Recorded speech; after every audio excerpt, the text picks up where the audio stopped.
Football is back, ladies and gentlemen, which now means it's time to get your team's football shirt.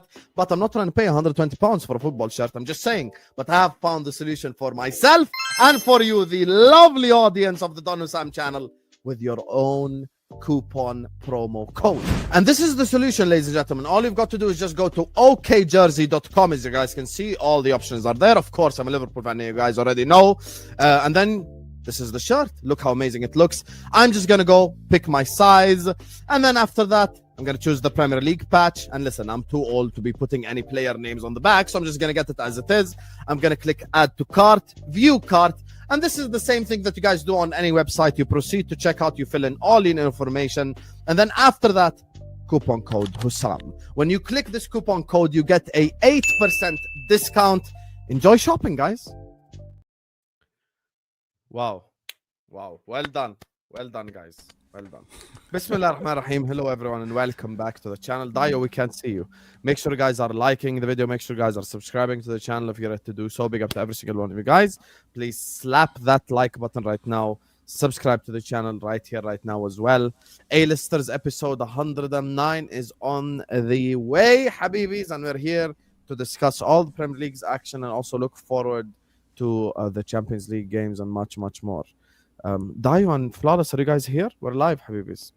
Yeah, where are these guys? Hi, Dio. We can't hear you now. I can't hear you at all. Oh, this is going to be a great show. This is going to be a great show if we can't hear Dio. Oh, this is going to be a marvelous show. Hit the like button. We can't hear Dio right now, guys. Why are you kicking from the moon? Can you hear me now? Yes, we can. Yeah, we can hear Do you the now. thing. Do it, yalla. You know we have to do it. Allow me to reintroduce myself. My name is Vader Games. What up?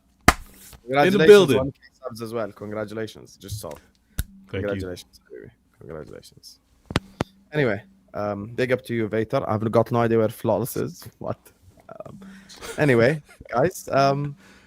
Jay is on hear me his now? way, and a Chelsea rep is on his way as well. So we're gonna be. Is this too loud or? No, we can hear you, just Dio. need to know. No, we can hear you. We can hear you. DAYO, we can hear you. We can hear you.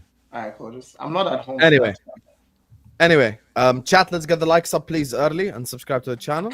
Anywho, I want to start off with Manchester City since no one else is here. Yeah, no one else is here. Let's do it. Vader, you won this week. Yeah, I Talk did. to me. Listen. I won this week. Great game. You did a watch along, so please continue to subscribe to Don Husam. Great channel, great watch along. This game important. Like, I didn't like how we suffered that loss versus Aston Villa. Poor performance, many questions. But you know what? When my manager tinkers, I'm kind of calm with it. I'm really calm with it because I know he's thinking the long term. I know he's thinking the long game. Week 38. Yes, Arsenal are off to a great pace, but we just want to stay close. The starting 11 that he put together, again, Pep's learning from the mistakes. Pep's learning from the tweaks. You're on mute if you're talking, Husam. When it goes to the starting wingers, he decided not to do what he did last time. He decided to switch it up. We didn't see Oscar Bob this time around, right? We did see Doku start this game. We happened to see Shirky. We happened to see Foden. We happened to see Bernardo Silva. Haaland, of course. Listen, I think Pep's cooking something up. I think he's cooking something up, but he's messing with the ingredients. He's messing with the recipe along the way. Because the performance that I saw there's no disrespect. We know Bournemouth is a very good team, very good club. They're playing very well. Many on this panel, I believe, want that manager to be their next manager if possible, right? A lot of praise that's happening over at Bournemouth. The performance that I saw from my club was absolutely beautiful, brilliant. The performance from Haaland, unquestionable. Unquestionable how great he is, the type of form that he's in. He's not playing for a contract. This is just him. He signed a 10-year contract over at City. He's playing because he wants to perform at this level, not for the incentive to want to extend a contract. That's already locked up. How he was being serviced from the club was brilliant. Guys, Dio, I know you're not home right now. You're probably concentrating on something else. Husam, Shirky looked great. Shirky looked great because, again, he's been a player that hasn't been very consistent because he's been injured. But his performance so far you can see why we scouted him. You can see why we went out and got him. You can understand why there was a choice. Shout out to Surfer. You could see why there was a choice on Shirky and Reinders being the midfielders that were probably going to take City forward. Yo, you looking. That's a good look, Surfer. Flawless, we're live, by the way. I don't know if he knows yet. We are live, Flawless. We are live. Yeah, I need to speak to a Spurs fan, so Flawless better get on. Ooh, nice. That's wild. That is wild. Oh, but I'm going to put you between two Spurs fans then. Yeah, there's going to be a battle. There's going to be a battle. Hi, Jay. Jay's in the building. Jay's in the building. Boys. So I was just giving the breakdown on Manchester City. By the way, quickly, big up to Football Terrace for the raid. Big up to everyone just joined us from Terry's stream. Please like the video and subscribe on your way in. And yeah, keep getting involved in the chat, guys. Let's get to 100 likes ASAP. That's the first target. Close the live chat. Hit the like button right here, right now. Yalla. Anyway, go on. So my club needed a performance. We need to bounce back from that drop points. We need to stay close. We got to stay close to Arsenal. We got to stay in close proximity as well with regards to Liverpool having the fact that Liverpool won. So I was happy with what I saw. I was happy with Shirky. I was happy with Foden. I know everyone likes to look at GA in particular, but you can't just look at GA. You got to look at performance. And I get some of you are watching your own games because these games are happening at the same time, or you got other things doing in your life. You're maybe just watching highlights. Foden, great. The question of whether he can play in the middle, whether he can play with Shirky, come on. I know there's a lot of doubts about this player, former player of the year, but we need to stop it. He's of quality, right? Class is permanent, guys. And I think Foden was showing it. Shirky in that combination, Haaland being able to run in these channels and not only get those passes from Shirky, but I think the club got they got the memo. Pep said, listen, feed the big man. Get the guy up top the ball. Make him run on these defenses. Make these defenses have to panic a little bit. So Haaland should have had another hat trick, but he had the brace. I'm calm with it. I think also with regards to the 2 assists. Is Haaland the Shaq of the NBA? Is he the Shaq? Yeah. Dominance-wise, athleticism, no one can stop him.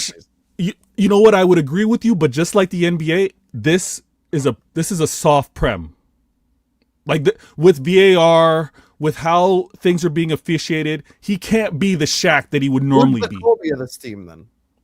Is he Tim Duncan? No, don't be disrespectful, Sturfer. Stop it. What? Stop The reason why I brought up Shaq is the fact that he's dominant more than anything else. Physically dominant. Yeah, I would agree. And the doubt of whether Haaland can be the complete footballer, right? Oh, he's not nice on the eye. This is why I rate Husam. There's not many things I rate him on, but I rate him on this one because he's got Salah to defend. That same defense he's got to apply to Haaland because of the effectiveness, right? Maybe not the best on the eye, maybe not on football ability, but the proficiency, the ability that Haaland has in terms of scoring goals. He is a dominant force, and we need to get the ball to him as often as we can. I think creative-wise, we're looking pretty good. I'm a man with great pride. I think Surfer's probably the same way when he thinks about his academy, and definitely with Flawless. The fact that I had an assist from Foden, academy player, I had a goal from O'Reilly, academy player. I take great pride in that, right? I get wrongfully labeled as just buying talent all the time. I'm producing it. I'm pollinating it. Surfer, don't make that face. Surfer, don't make that face. I'm pollinated. Just say this. Flawless knows you very well. I would level Cobham to the ground to build a car park over it. Facts. I'm not really fussed about the academy whatsoever. I think it's blighted my club for 5 years. So, I'm happy you're happy, but yeah, that's all. You know what I mean? Wow. No, we ain't happy. Vegas happy. Yeah, fuck all that. You watch. I'm gonna cook you, Spurs fan. You just watch, all right? I'm cook you later. I guess City are winning the league now, right? He said Spurs fan. No, yeah, but you're like you, on loan. You're kind of like on loan. You, Flawless, yeah. Not Jay. I'm not gonna Jay. Flawless.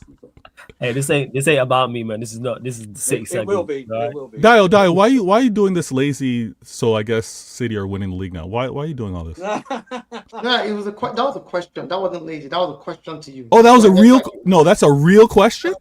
Yeah, like do you think that? I mean, if you're cooking this well and you back the team to say, look, your manager. You said when your manager tinkers, you don't really worry because he's cooking something, and I agree with you. This is Pep Guardiola we're talking about. Yeah, of course. I'm not saying this to banter. I am talking football. This guy can switch it on and do something different. So the way you're playing now, do you think that is signs of things to come to say, look, you're capable of winning the league? This is because again, if you ask me, what signs am I seeing that Mikel Arteta has changed and I think he'll win the league? I can point at them and say he's winning the league because of those signs. So can you say the same for your manager? Is what I'm saying. It's basically a question. Yeah, I not just with my manager, but because of the pedigree that we have, because of the experience at the club, right? There's been so much recency with that winning energy that I do have belief that we could win it.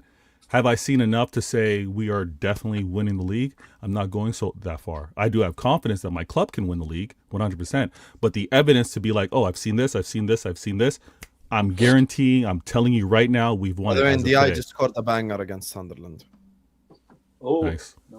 Ndiaye, yep, legit banger. Yeah, I've just seen it. Sunderland's going to be a problem.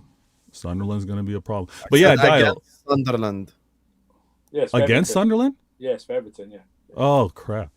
Was it who doesn't meet your gaslighting? Did Grealish assist? Yeah. Did Grealish assist? Yeah, but here's the joined thing, in though. the celebration. Nice. Okay. Here's the thing, though. Anyway, no, Dio, wait. You asked him a question and he weaseled his way out. He answered. He answered. I want to actually. Are City winning the league? No, because he doesn't give direct answers. I need direct answers. He does in his defense. He said City win winning the league. He's done. You're wrong again. You're wrong again. He has. So City are winning the league, Vader? Yeah, he said this. Yeah, Husam, stop it. As much as it to defend Vader, he said this from early. But again, so my question we is, got Husam again. He's not paying attention. He's there on his phone. I don't know. Sorry, I've had to call fucking 4 people for the stream. He's swiping left and right. I don't know who he's trying to hook up with after the show. Just relax. Oh, is he on Tinder over there? Yeah, he's doing something. Vader, you mentioned Jordan. Is it? Vader, you mentioned pedigree. How do you know that? Did you search for it? You searched illegal. For it? So is it plenty of Of course he looked it up. He's like, damn. No, I didn't look it up. It's illegal. It's geo-blocked over here. Yeah, it's locked. Geo-locked. Yeah, it's geo-locked. He's got to do it the old school way. I gotta do the VPN. No, that's why he's in the gym all the time with the medium shirts on. I don't have VPN. Vader, quick question. Wait for the VPN sponsor on the channel. You mentioned pedigree, right, Vader? You said pedigree, which I agree with you. Man City as a club has pedigree. Yeah. But the heritage. Players that you have now, well, call it heritage, pedigree. You use the word pedigree. I'm using the word. Yeah. No, I'm agreeing with you. I'm just saying. I'm adding on. So, but the players you have now as a group of players, right, barring maybe 4 of them or 5, right, are all new and haven't actually won with the club. Yeah. So do you think that makes a difference for Pep? Because Pep has never had to be in this kind of situation before. Like, since he's never faced this before, do you think that makes a difference for him? When you say he's never faced this before, this is why I have to disagree with you, because he's made this club that didn't quite have winners into winners, right? Yes. Oh, no, yes, what I mean by he hasn't faced, what I mean that he hasn't faced is like switching 5 players up. Like Pep's team has always been something that when he comes in, like Bayern, when he got to Bayern. Yeah, but I got to stop you. He did this his second year. He did this his second year at City. His second year at City had an influx of players, right? Even his first year at City, he brought in players that he wanted. So we get clowned all the time for the number of right backs and left backs that we signed. The number of attacking players. Yes. What I'm saying is he built that City team. So he came in, that was not a team that he wanted. He built a team. And then that team went on to win for many years. And then at this point, he's now having to dismember the team that he built and bring in 5 new players and start a new, fresh literally, I think he's doing a fresh rebuild with the players you bought, to be fair. Okay. This is me not trying to, banter the guys. Like, dude, you bought players in January. I don't expect them to kick on till the next season. Yeah, I don't expect nothing from them. And then you buy players in the summer.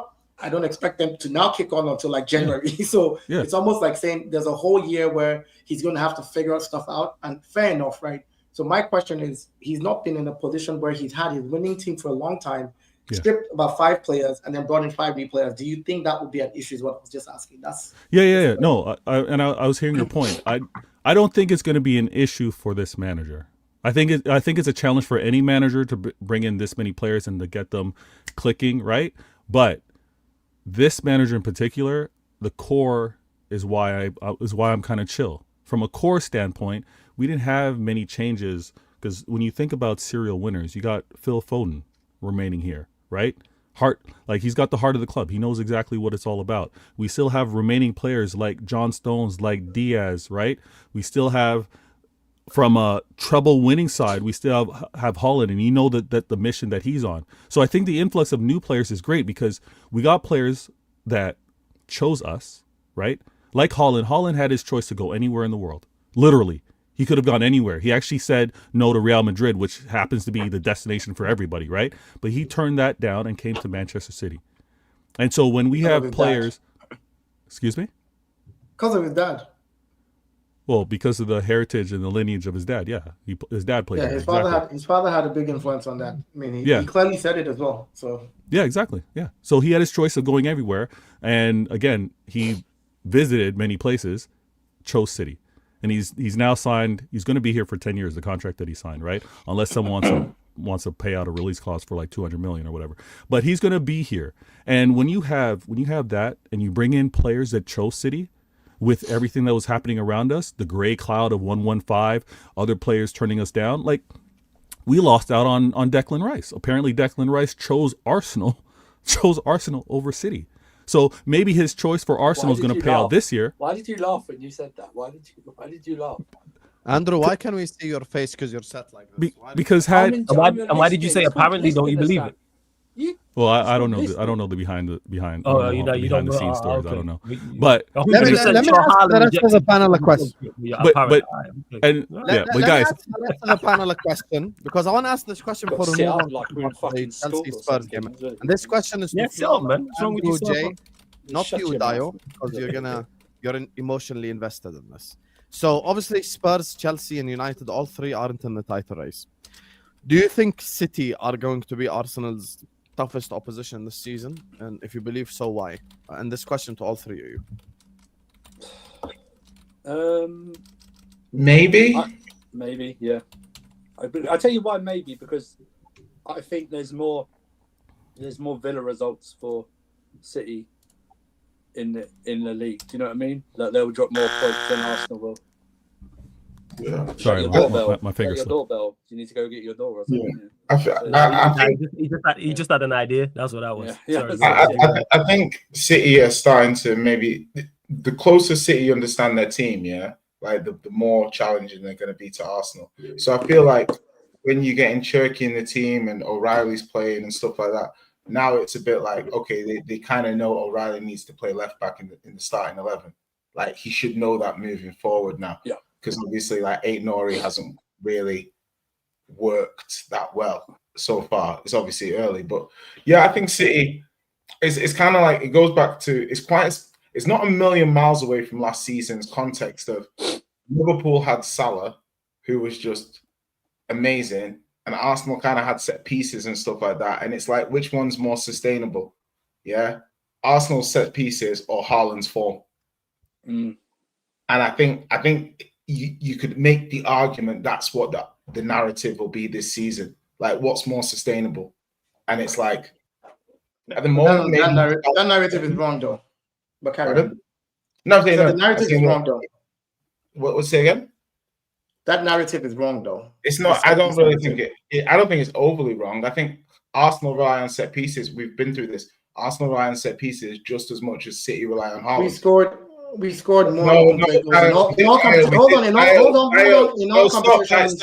Stop. Yes, we went through the We did this last week. Yeah. No, we worked out what percentage of your goals came from set pieces. We worked out what percentage of Haaland's goals make up City's goals, and the percentage is. You couldn't let it go. Jay, he couldn't. That's not what I said. That's not what I'm saying, Jay. What I said. You said the narrative's wrong. Why is the narrative wrong? So let me just say the narrative is wrong because we scored more open play goals in all competitions. See what I'm saying, bro? Immediately. No, hold on. No, bro, because I just told you why what you're saying is wrong. I'm not. He said Premier League.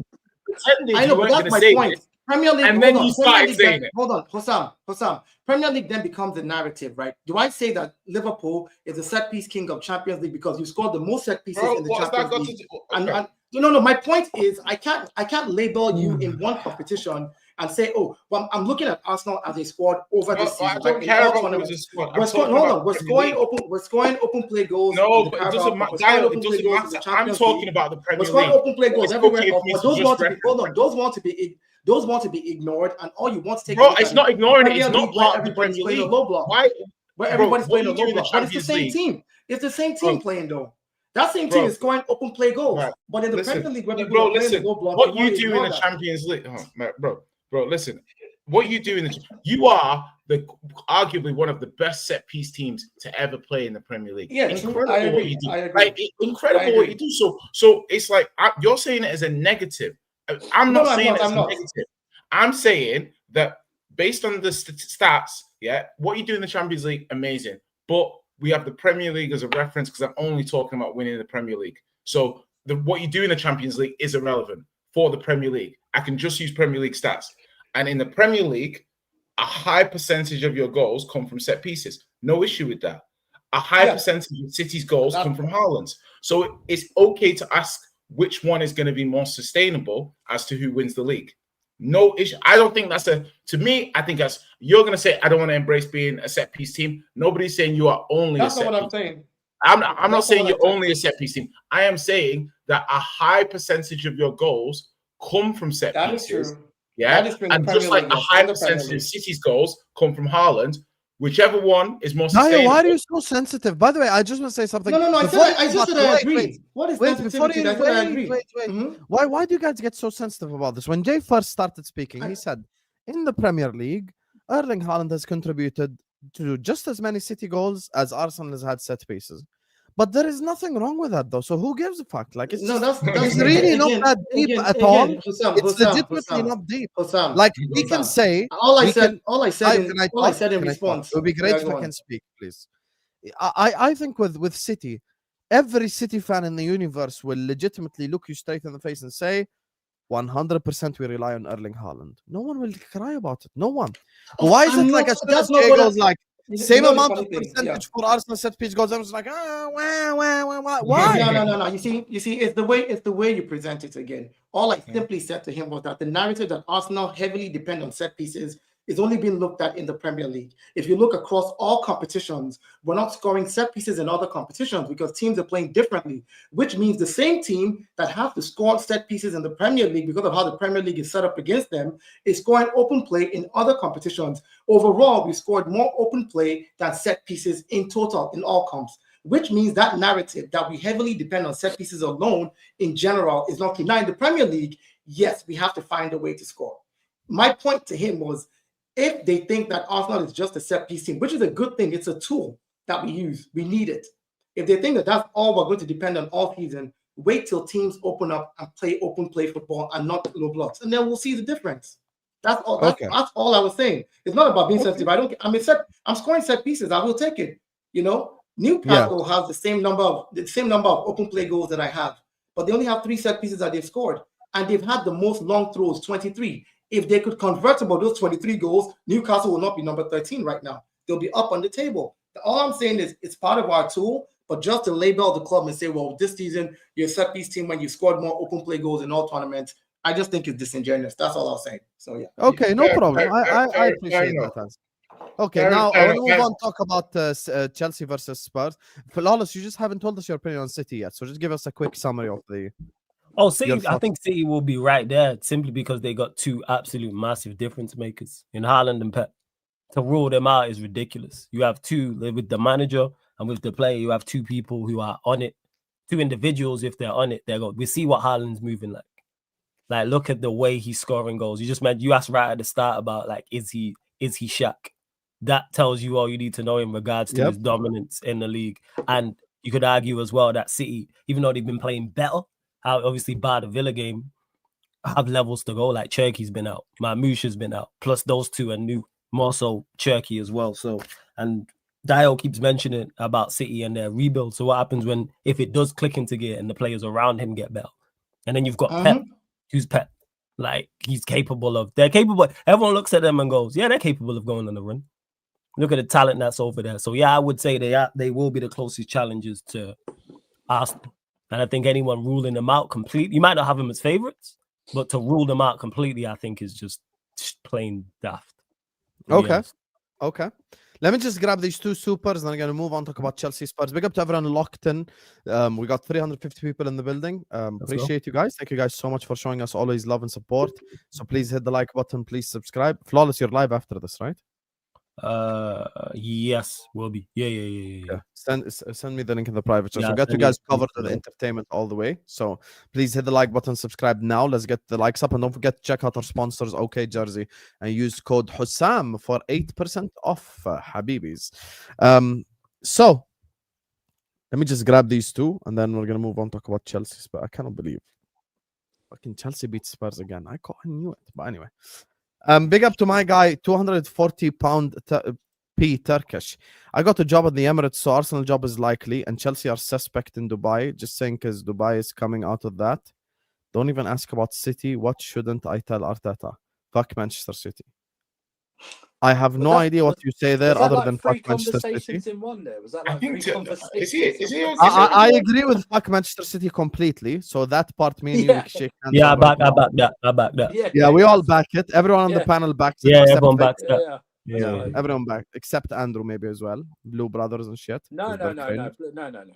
Oh, okay, fair. Fuck Man City. He No. literally- I Surfer don't literally believe- just said, "Fuck Cobham." You know what I'm saying? Like I- he don't care about anyone else. I'm the guy from Slow Horses, man. I'm Gary Oldman from Slow Horses. You are, I'll sacrifice you for the greater You good. are. You know what I mean? It's all good, man. I mean, it's all good. Jay, this is a perfect segue to the Spurs Chelsea game. You get me, Jay, getting a lot of love from the Chelsea fans. Like I know, yeah. Hi, lots DJ. of love here. You get me. I mean, hold on. Spurs No, hold on. Oh, one second. The thing is, context is important. Saying you think your team. Can will I win read it? I'll read it and then I'll get it off not screen, and then I'll chatting give you shit. the mic. I think I'll give you the mic. Let me just read it. Jay, that Spurs crowd was chatting the most on every platform about beating us. 8-1 and 67. Know your place, you peasants. Andrew, cook the fuck out of him. Go ahead, Jay. The floor is yours. Yes. Thank you, DJ. I guess. Go ahead. Yeah. You know what? Like, first of all, credit Chelsea. Like, bullied us up. Like, bullied us all game. Like, going into the game, I was like, looking back, I was thinking, when I was describing why we were going to beat Chelsea, none of it actually came down to the football. I was always saying like we got set pieces. You know, Chelsea are weak on set pieces. This, like, you know what I mean? When I look back at what I was saying, at no point did I ever say, "Oh, we're gonna outplay them," or "Oh, we're the better team." It was just always like, "Yo, I think Chelsea are gonna." So what's that? I think Chelsea was at 6 wins, 7 wins, 1 loss, 1 draw at our stadium or something. Mm-hmm. Every season, yeah, there's a game where it's like it pops my balloon of joy for the season, my balloon of hope. Every game, there's a game like goes through the league. We have whatever kind of result. I remember last season it was Arsenal at home when we lost 1-0 to a set piece. I was like, you know, I think they had players missing as well. This game is my balloon pop moment of this season because we were absolutely diabolical, like proper terrible. Like, I think we had a 0.05 XG. Do you understand what 0.05 XG is in 90 minutes? 90 minutes, 0.05 XG. So you know what that is? Kickoffs. No, not the 2 kickoffs. That's you stepping on the pitch. You get 0.05 for stepping on the pitch. Yeah. Like once the players line up on the pitch, that's what you get. That's true. So you can't have 0x. So you can't have 0 XG. You can't have 0 XG. Yeah. You started. Burnley had 0 XG up until the first chance they created. Yes. Yeah. So basically, Burnley had 0 XG against Arsenal up until like minute 80 or something. So it's a possibility. Okay. It's a possibility. All right, first. What the fuck is 0.05? What were you doing? I didn't even watch the game too. Like you won. It was a very hard watch. You won not watching that. Okay, watch this. This is how mad it is about this whole Spurs Chelsea thing. I believed in the Spurs inferiority complex so much that I legitimately chose doing Arsenal Burnley over doing Spurs Chelsea. I swear. I hear it. I understand. The thing is, every year we play them. Every year it's like I think they've got like I feel like they've got a spell on us that makes us just turns us into brain dead morons. Like, because every year we just do stupid stuff. Credit to Caicedo, because obviously after I called him a Peruvian shin kicker on a different show, he obviously was man of the match, obviously, and showed me that I was talking nonsense, which obviously. So yeah, honestly, there's no redeeming qualities. Van der Ven kicker. That's worse than anything even I said. Yeah, Van der Ven and Spence ignoring the manager at full time was just the cherry on the cake, you know, insubordination. only 9 games in, so that's just What's your fantastic. thoughts? Yeah, what's your thoughts on that actually? I think it's I would drop them both for the next game, but we've got no defenders, so they're probably going to have to play. But I personally would drop them both because I thought it was outrageous. Like I think, especially seeing as you two are the reason we conceded. Like you two specifically, like you dribbling into the middle of the pitch. Like to be fair, Xavi Simons' pass to Van der Ven was a disgrace. Like I think it was. I was like, he gave Van der Ven a 50-50 on the edge of the box with Caicedo. Do you know what I mean? Jay, I'm so glad you mentioned Xavi Simons. Every week you come here and ask me about Verts. Can you speak about Xavi Simons or just because he's 30 million less? Listen, let me be clear on Xavi Simons. I've never been a Xavi Simons aficionado. I've always thought he was a moments player, and he was a moments player in the Bundesliga. So if you're a moments player in the Bundesliga, you're going to be even less of a player in the Premier League. Do you see what I mean? So too many of our fans were just happy about getting a playmaker. I looked at him and I was like, man, could we have got Damsgaard for that money? I'm just like, I know we would have been better. And it's not even talking about the player he's going to be. Like in 18 months, I'm sure he'll be doing well. Maybe even in like 8-9 months, he'll settle in. I have no issue. He's going to be a good player. However, I think people overstated his current level versus the Premier League versus adaptation and stuff like that. Terrible. Just and you can make the argument Thomas Frank's not playing him well enough and he's not positioned, but that pass is more on him than Van de Ven, though. He put him in. Of course, that's what I'm saying. Like, people won't really like that.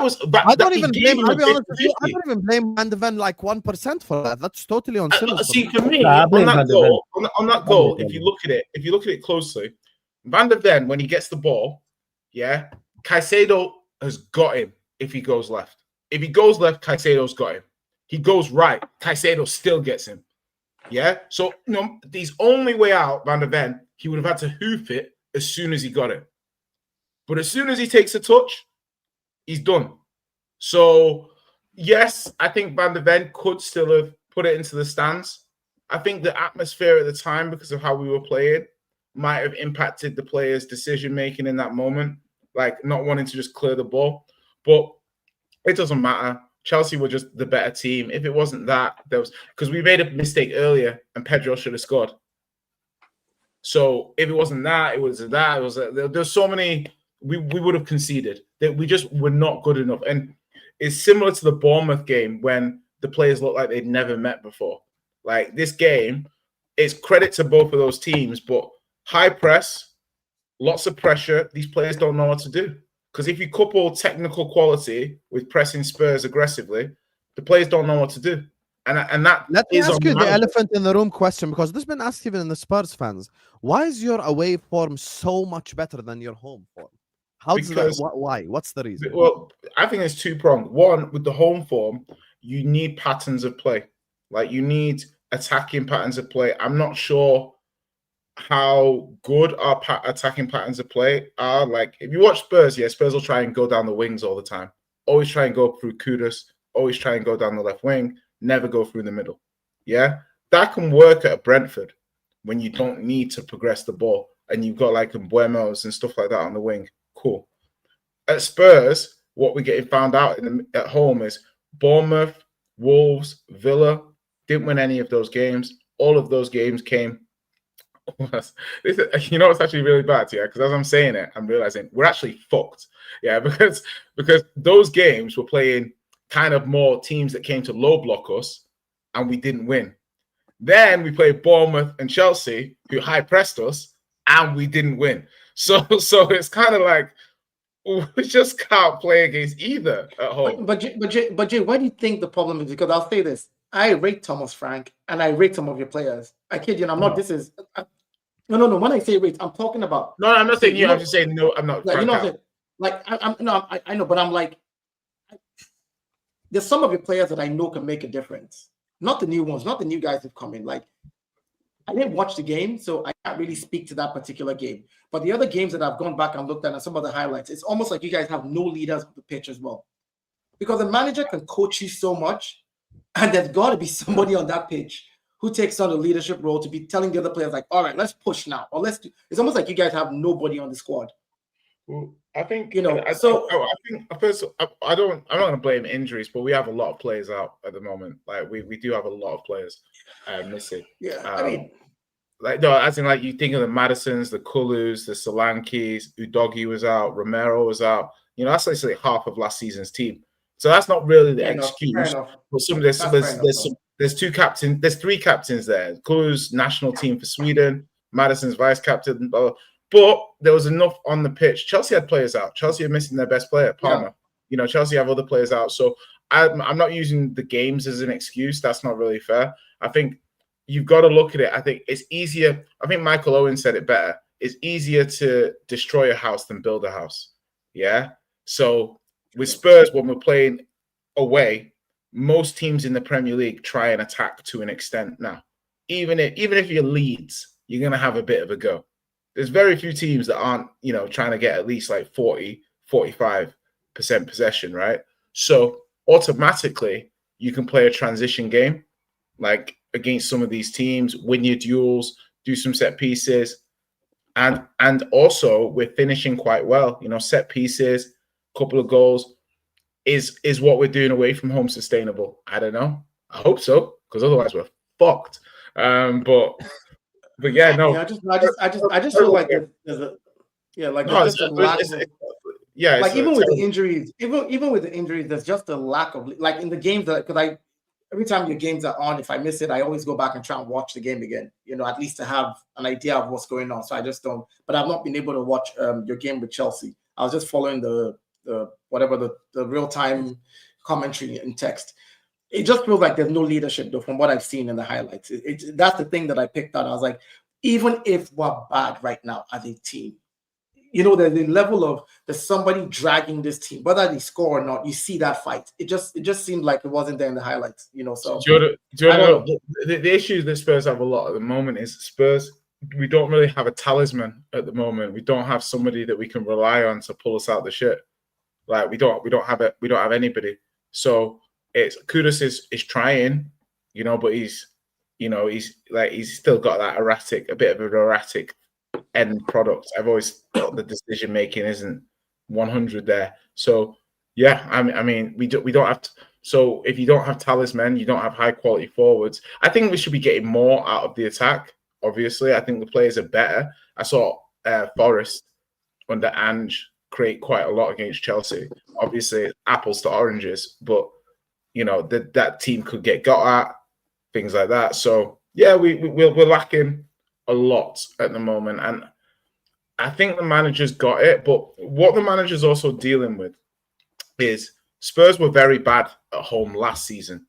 Yeah. So if Spurs had started this season being bad at home, but weren't as bad last season, I think the fans would have a little bit more grace for some of the performances at home, even though, you know, maybe cheer the team on, blah, blah, blah. But he's dealing with the legacy of the home form for the last year, and it's not getting any better. And he's got to fix it. It's 5 games. That's 5 games that we haven't won. Like, we've not won it. We've won once in 6 games this season. You know, personally, he's going to have to learn really quickly, because what he's doing is not working. Like, it's just not working. And whether you think, you know, I don't think the fans have the patience, because we were all told that Thomas Frank is an excellent tactician and a wonderful I even said he's a platformer of players. He's got to show it. See what I mean? It's like he's got to show it, because at the moment. But then at the same time, you just mentioned, like, you guys have. You got United at home next week. I just realized. United, honestly, I'm not optimistic about that game. Like, going into the Chelsea game, I thought, you know, like, yeah, like we can. Nope. Like United look competent at the moment. They look like they got goals in the team, even if they might concede. Yeah, I'm not enthused at the moment with Tottenham Hotspur. Andrew, you smug fucker. Are you going to talk now? I am. Well, I'll let Jay, you know. He's a smug. That's nothing to do with the result. I would just say this. Look at the state of that bandana as well. He's putting on his head. There are two fixtures in every season that I'm always 100% on winning them, and that's Tottenham away and Tottenham at home. I have always, flawless noticed, I have always supreme confidence when it's going up against Spurs, no matter what form we're in, no matter what form they're in. We could be in a relegation zone, needing 3 points to stay up, and play Spurs away, go down to 10 men, and we'd still win that game 1-0. Where it's Spurs, that's how confident I am. It was again we beat them. That's what it should be. Again we beat them. It's just that point now where after we've only lost 8 times in 67 Premier League games to them, it's at a point where you just give us the points and save you the 90 minutes, essentially. Save Spurs fans paying for that because that we played well. It wasn't our best game of the season, but we played very well to suffocate and press them. That's what we did. We made them make mistakes. That's what Thomas Frank. I don't know why Thomas Frank started off with like a 4 central midfielders, like trying to do a Pep like 4 centre back thing in midfielders, and then playing in the box standard. I didn't understand that. I thought he played into Maresca's hands, and I like the way Maresca even nullified their long throws a bit, where he pushed 3 players up front all the time when they had long throws, so they had to drop more people back to mark them. I just thought again, it's just something when it comes to Spurs. Jay's right. I can't explain it as a Chelsea fan. I have no idea why you can't solve the equation that is Chelsea. I have no idea. Even last year, we gave you a 2-0 head start because Cucurella didn't have the right boots, and we still came back and won. You know, it's a weirdness. It's a weird fixture. This fixture is Chelsea have the most wins over any Premier League club in Premier League history over Spurs. That's what it is. No one else comes close to it, and I can't explain it. But on Saturday, it was a great performance. The most disappointing for me, Husam, it should have been 4 or 5. That's what. I didn't see the game. You said it was a great performance. I said it was a good. It wasn't our best performance of the season. I said it was a very good performance overall. But like I said, the most disappointing for me, though, is that it should have been 4 or 5. That's what it should have been Saturday. I should not. We're still behind them by a goal difference, and that's because we didn't score enough against them on Saturday. Wow. We scored like what we should have done. Like Gittins definitely should have scored. I hate seeing Jay like this. I hate seeing Jay. Jay's all right. No, that's why I won't go at Jay. It's such a noble. No, but guy. I hate seeing. If Deji was on here, I'd rip such a noble guy there. You know what I mean? Jay's quite calm, and you know, I know he had like, you know, like he thought he might win, but that was just optimism ruling his heart ruling his head. Do you know what I mean? That's what it was. Whether Deji would come out and say he would beat us 3-0, even if he'd lost 3-0 the game before. Do you know what I mean? That's what you can't get. But like I said, I don't know what it is. We just had that. It's just the fix. It's like Sam. I knew you were going to beat Villa on Saturday because you've got a great record against Villa at Anfield. I believe in historical records. Do you know what I mean? Like when we go to Old Trafford, I don't think we're ever going to win because I haven't won there in 13 years. Do you know what I mean? I never think we're going to win. It's just weird the way records are. I cannot explain it. Why we Andrew and records are made to be broken though. I agree with that. I was about to say that. Dio, it's 8 wins in 67 years. It's 8 wins in 30. Sorry, 67 years. I don't know. Wins. Yeah, you know what it is, Dio? I worked out. Dio, do you know what it is? They're 8 wins. They win once every presidential term against us. That's what they win. They win one every 4 years. One game every 4 years, and that's just the Premier League. At Stamford Bridge, they've beaten us once in all competitions in 35 years. Jesus. Who was your manager when you lost? Conte. Conte was our manager when we lost. Out of all managers, fucking Antonio Conte is the one that lost. That's crazy. It's not crazy. He one of the biggest false images in football. But that's a whole different conversation. He lost 3-1 to them. He just won the league with Napoli. Yeah, he's bad. He's only bad in his own ends. But let me get to the. I'm not going to listen. I'm not going to big up. Doesn't that remind you of your own club? I'm not going to big up Caicedo's performance that much, Sam, because that's just a normal performance from Caicedo for me. That's just a normal. That's a normal Caicedo performance. Oh my god, what are we doing here, man? Flawless. Stop texting yourself. Yeah, bad in your own ends only. Yeah. Who's texting? I'm listening. No. I'm just saying. Don't ignore the main point. I didn't even hear what you said. What did you respond? What did you say? Bad in your own ends. Yeah. Yeah, I'm talking about. Yeah, Conte. What's that got to do with Liverpool? Real bad man. No, just keeping the same energy. What's Conte got to do with Liverpool? I'm lost. Just saying. Don't worry, you've lost. Go ahead, Andrew. What do I'm you so mean? glad I'm you lost. that, Thomas. Just on some Go ahead. of the performances, I think Alright. when it comes to Caicedo, that's just a normal performance now from Caicedo. It's this is just a regular performance for him. Yeah, I can't big it up because it's regular. It's the same with Cucurella. It's not regular, Andrew. Why do you guys do this? This is the problem with you guys. No, to me, This is my issue. Why do we act like the Caicedo stinkers didn't exist? If it's regular, why didn't it happen against You didn't let Sunderland? me fit. You obviously heard something I never said. No, it's regular. Okay. Here we go. I say that type of performance. Like Husam, Caicedo he does rejected you. Get over it. Yeah, exactly. Get over it, man. I am over it, but he just made an incorrect statement, Peter. No, You can act like this is a Caicedo regular performance. No, it's not. it is a regular Caicedo performance. What are we doing here? That's. I mean, I don't think. I thought he was excellent. Like, I don't think he's excellent to Chelsea fans. He might be. Like, I thought he was really, really good. So if he's on that level to Chelsea fans every week, He's not been excellent. Jay, he wasn't excellent against Bayern. Yeah, I think he's a very good player. I just don't think he's that level every week, though. Yeah. It's crazy. I would say no. I'm not saying that level, but what I'm saying is he's been good to very good to very, very good for the last year. I would say this. Very good. I put him very good. Fine, that's fine. Cucurella, he just added another winger to his growing list of pockets. That's Kudus in there now. He just keeps adding wingers to it. He does. I have no issue with that, by the way. I genuinely think Cucurella is the best. Are you trying to call shit, Vato? Huh? No, you gotta defend Kudos. What? You don't. He locked him up. I think Cucurella is the best left back in the league. I genuinely do. Did you watch the game? No, I didn't watch the game. All right, so how can you tell him to respond when you if he didn't watch the game? You joke, man. Oh my! No, because he needs to respond because there's factors on what. Let me finish. Because again, I didn't watch the game, but there's got to be factors to why Kudos got locked up, right? Because he got pocketed. It was When Cucurella pocketed Salah and he was saying it, I didn't say anything. I was like, yeah, he did. Wow. You didn't even watch the game. What's up? Do you know why Vedo is doing that? Do you know why? So that when his wingers get pocketed, he'll say, "Oh, there's reasons why they got Remember pocketed." this the next time I say he's the biggest Remember, gaslighter. like there's Yeah? reasons. Remember that. This is why he's saying it now, because when you pocket Doku, when Doku gets pocketed in the next game, he'll say, "Remember, I told you there was a reason." Doku pockets himself. Oh, yeah, your point. So yeah, exactly.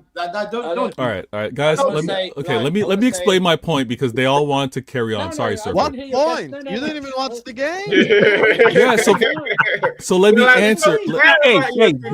Jay. Notice how he tried to gas you up. Jay, he tried to gas you up to go into a fight you couldn't win. Remember that. Remember that. 0.05. Like if you saw 0.05 XG, you would understand that. Today, all I had to do was throw myself at the feet of the panelists and request mercy because there's very, very little this is else terrible. I could say. Oh, you didn't see the performance. If you saw the performance, you wouldn't be saying that. Terrible veil. So Jay, again, was it to a squad? The team performed poorly, which is it the team that performed? Okay, the team performed poorly, but Kudus wasn't abysmal. But everything he did, Cucurella had an answer to. So it was like he was following him across the pitch. He was nicking the ball ahead of him. I need to see the duel numbers, but I don't really remember Cucurella losing the duel. Oh, okay, but the reason why I ask is because there's a lot of frauds on this panel right now. Yeah. And the main one that's hosting this show, You're the biggest one. He'll find the main one will find. Sorry, Surfer. No, but listen. Guys, I'm asking Jay a question. So when I ask, whether I saw the game or not, if I ask Jay, watch this immediately. Vader is good for two things: gaslighting and bag crumbling ASMR noises. Thank you. You get big me. up Thank Ed, man. you for being honest. Man, Cook hey, this fraud. Big up Ed. He got the 16 out of 10 t-shirt on, man. Big up Ed. Yeah, big up Ed, man. Shout out to Ed. This guy, by the way, where the hell is Rayra? I ain't seen him in forever. Nah, he's active. He was in my chat yesterday. Yeah, yesterday. He's good. I can't have a snack in peace. This guy wanted Jay to just fight No, And I for- did not want him just to fight. And Jay, you For know what no he said to you? reason. And Jay, you know what's crazy about him gassing you up to go Thank into you, a fight you can't win? When he first joined back, he said, I want what's best for you, Jay. Yeah, exactly. Look at I this. know. I understand where Vader's coming. He's like basically saying you want to defend your players. I'm not saying Kudus is a bad player or anything. I just think that Kukurea had the better of him in this game, and he played very, very well. That's all it is. It's just one time thing. But I also think Kukurea is the best left back in the league. So you got to. He's the starter for Spain. They're the European champions. Ooh, I don't think he has been this season. So I who's still better? think he's pretty close. Who's better? This This season, No, wait. Calafiori. No, Kukurea is still better than Calafiori. Like I hear I what said you're only saying. this season, guys. Only this season, Kukurea has still been good. He's not like if you. That's every not the game- point. Who's better, Salah or Semenyo? Salah. This season, Semenyo's been better. No, It's okay. but I look at it differently because I don't think Calafiori is a better left back than Kukurea. Period. I That's think my point. I just said I think Semenyo's I think he's a very good player, and he gets. If you look at his role, he's allowed to do a lot. He's allowed to do different things to Kukurea. Okay, name one thing Cucurella has done better than Calafiori this season. He's a better defender. Oh, I did, bro. He's Calafiori has been definitely locking a up. better defender Listen, than I Calafiori. think we're thinking of Calafiori from last year, though. No, Calafiori's not a bad defender, but Kukurea is a better defender. Okay, I accept that. not. Going forward, Calafiori Go- is like Going forward, Calafiori Calafiori is like monstrously better. This season.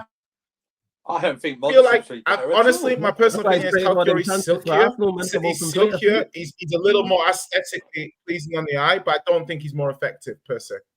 I also say this a couple of things for a round off because it's not fair to Jay. Really, I mean, he's not one. No, I really wish. Sorry, Jay. I really wish Deji was on this part. So I'd rip him to shreds. So I really was. Wow. Or someone else. But no. I would just say this. I thought Reece James again. Very good performance. Great performance in midfield. Yeah, great performance, and then went to right back. I just like he's now consistency with his health and his fitness as well, which is really helping. So that's good. And like I said, what I want though, Husam, is I want this same type of performance against teams like Wolves. Do you know what I mean? Against teams like Sunderland. That's the annoying thing that we didn't get this. Like I can see us having more trouble. No offense, I can see us more trouble against Wolves because of us. Do you know what I mean? Than Wow, against Jay, Spurs. don't have it. You see No. that one? I'll tell you, don't have it. No, but what no, because of us, because of how we think. Like the game against Sunderland was a total shit show last week from minute 1 to minute 90, right? This one wasn't. And To be fair, you barely beat Wolves 4-3, so you have a point. Exactly. That's what I'm saying. And that's the most annoying thing that we go from Wolves where we barely escaped 4-3, and we go to one of the most comfortable 1-0 victories I've ever seen.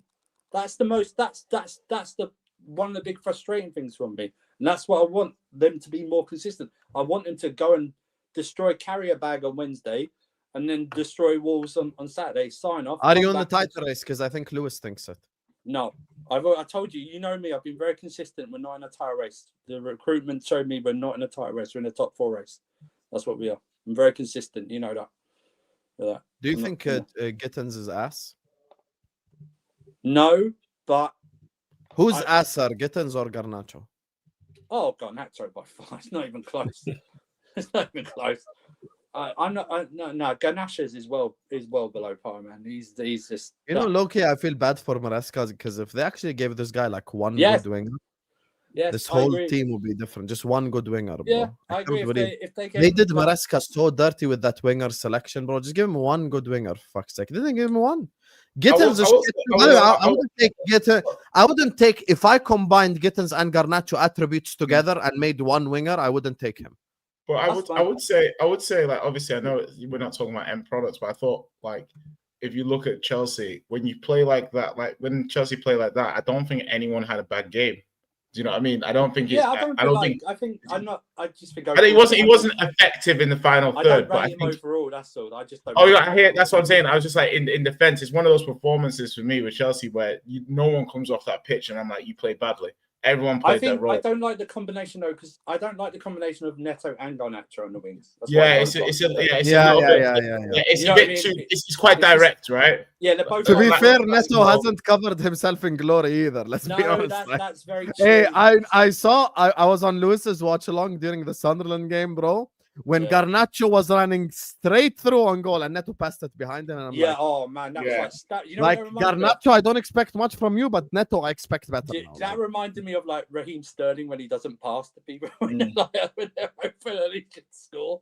It's like I understand, but like no, very good performance. It now has to be. That's the most consistent thing about us is the inconsistency, and we have to get better at that to be away from a top 4 race. I don't want to be in a top 4 race. I want to be away from a top 4 race. Do you know what I mean? I don't want to be like going into the last 3 games of the season going, shit, we've not sealed a place, you know. In top. I don't want that. That's my big fear. But Maresca deserves credit for what he did Saturday. But he needs to be consistent as well, and how he picks and how he performs. That's what I want us to press every team like that. The way we press Spurs, we suffocated them like a boa constrictor. That's what we did on Saturday. We suffocated them, and they made mistakes. They couldn't handle it. That's what they did. I'm sorry, Damn, Bayer, okay. you didn't watch the game. Shut up. 1-0 Andrew. 1-0 Andrew. He's great. Big up to all of you guys. I do want to move on topic now because we beat the dead horse. Spurs are dead anyway. Big up to everyone locked in. Make sure you guys are liking. Make sure you guys are subscribing. Big up to all of you guys. Damn, Vater, ain't you married? Wait, what? Oh yeah, I thought work call. Big up to all of you guys locked in. Make sure you guys are liking. Make sure you guys are subscribing, please. You know, Let's get the likes up. No, because I remember he's working. My bad. that is crazy. Wow. I need a drink. What is going on? What do you think? It shows us what you think of I it. don't know why. Jesus. I don't know why. His Yeah. first word is damn. So I was like, damn, I've got a call. What? Yeah, that's Anyway, You said like you guys are subscribed. LGBTQ. That's what he said. Big up to Ed, big up to DJ, and big up to Tap Out Tobes for the supers.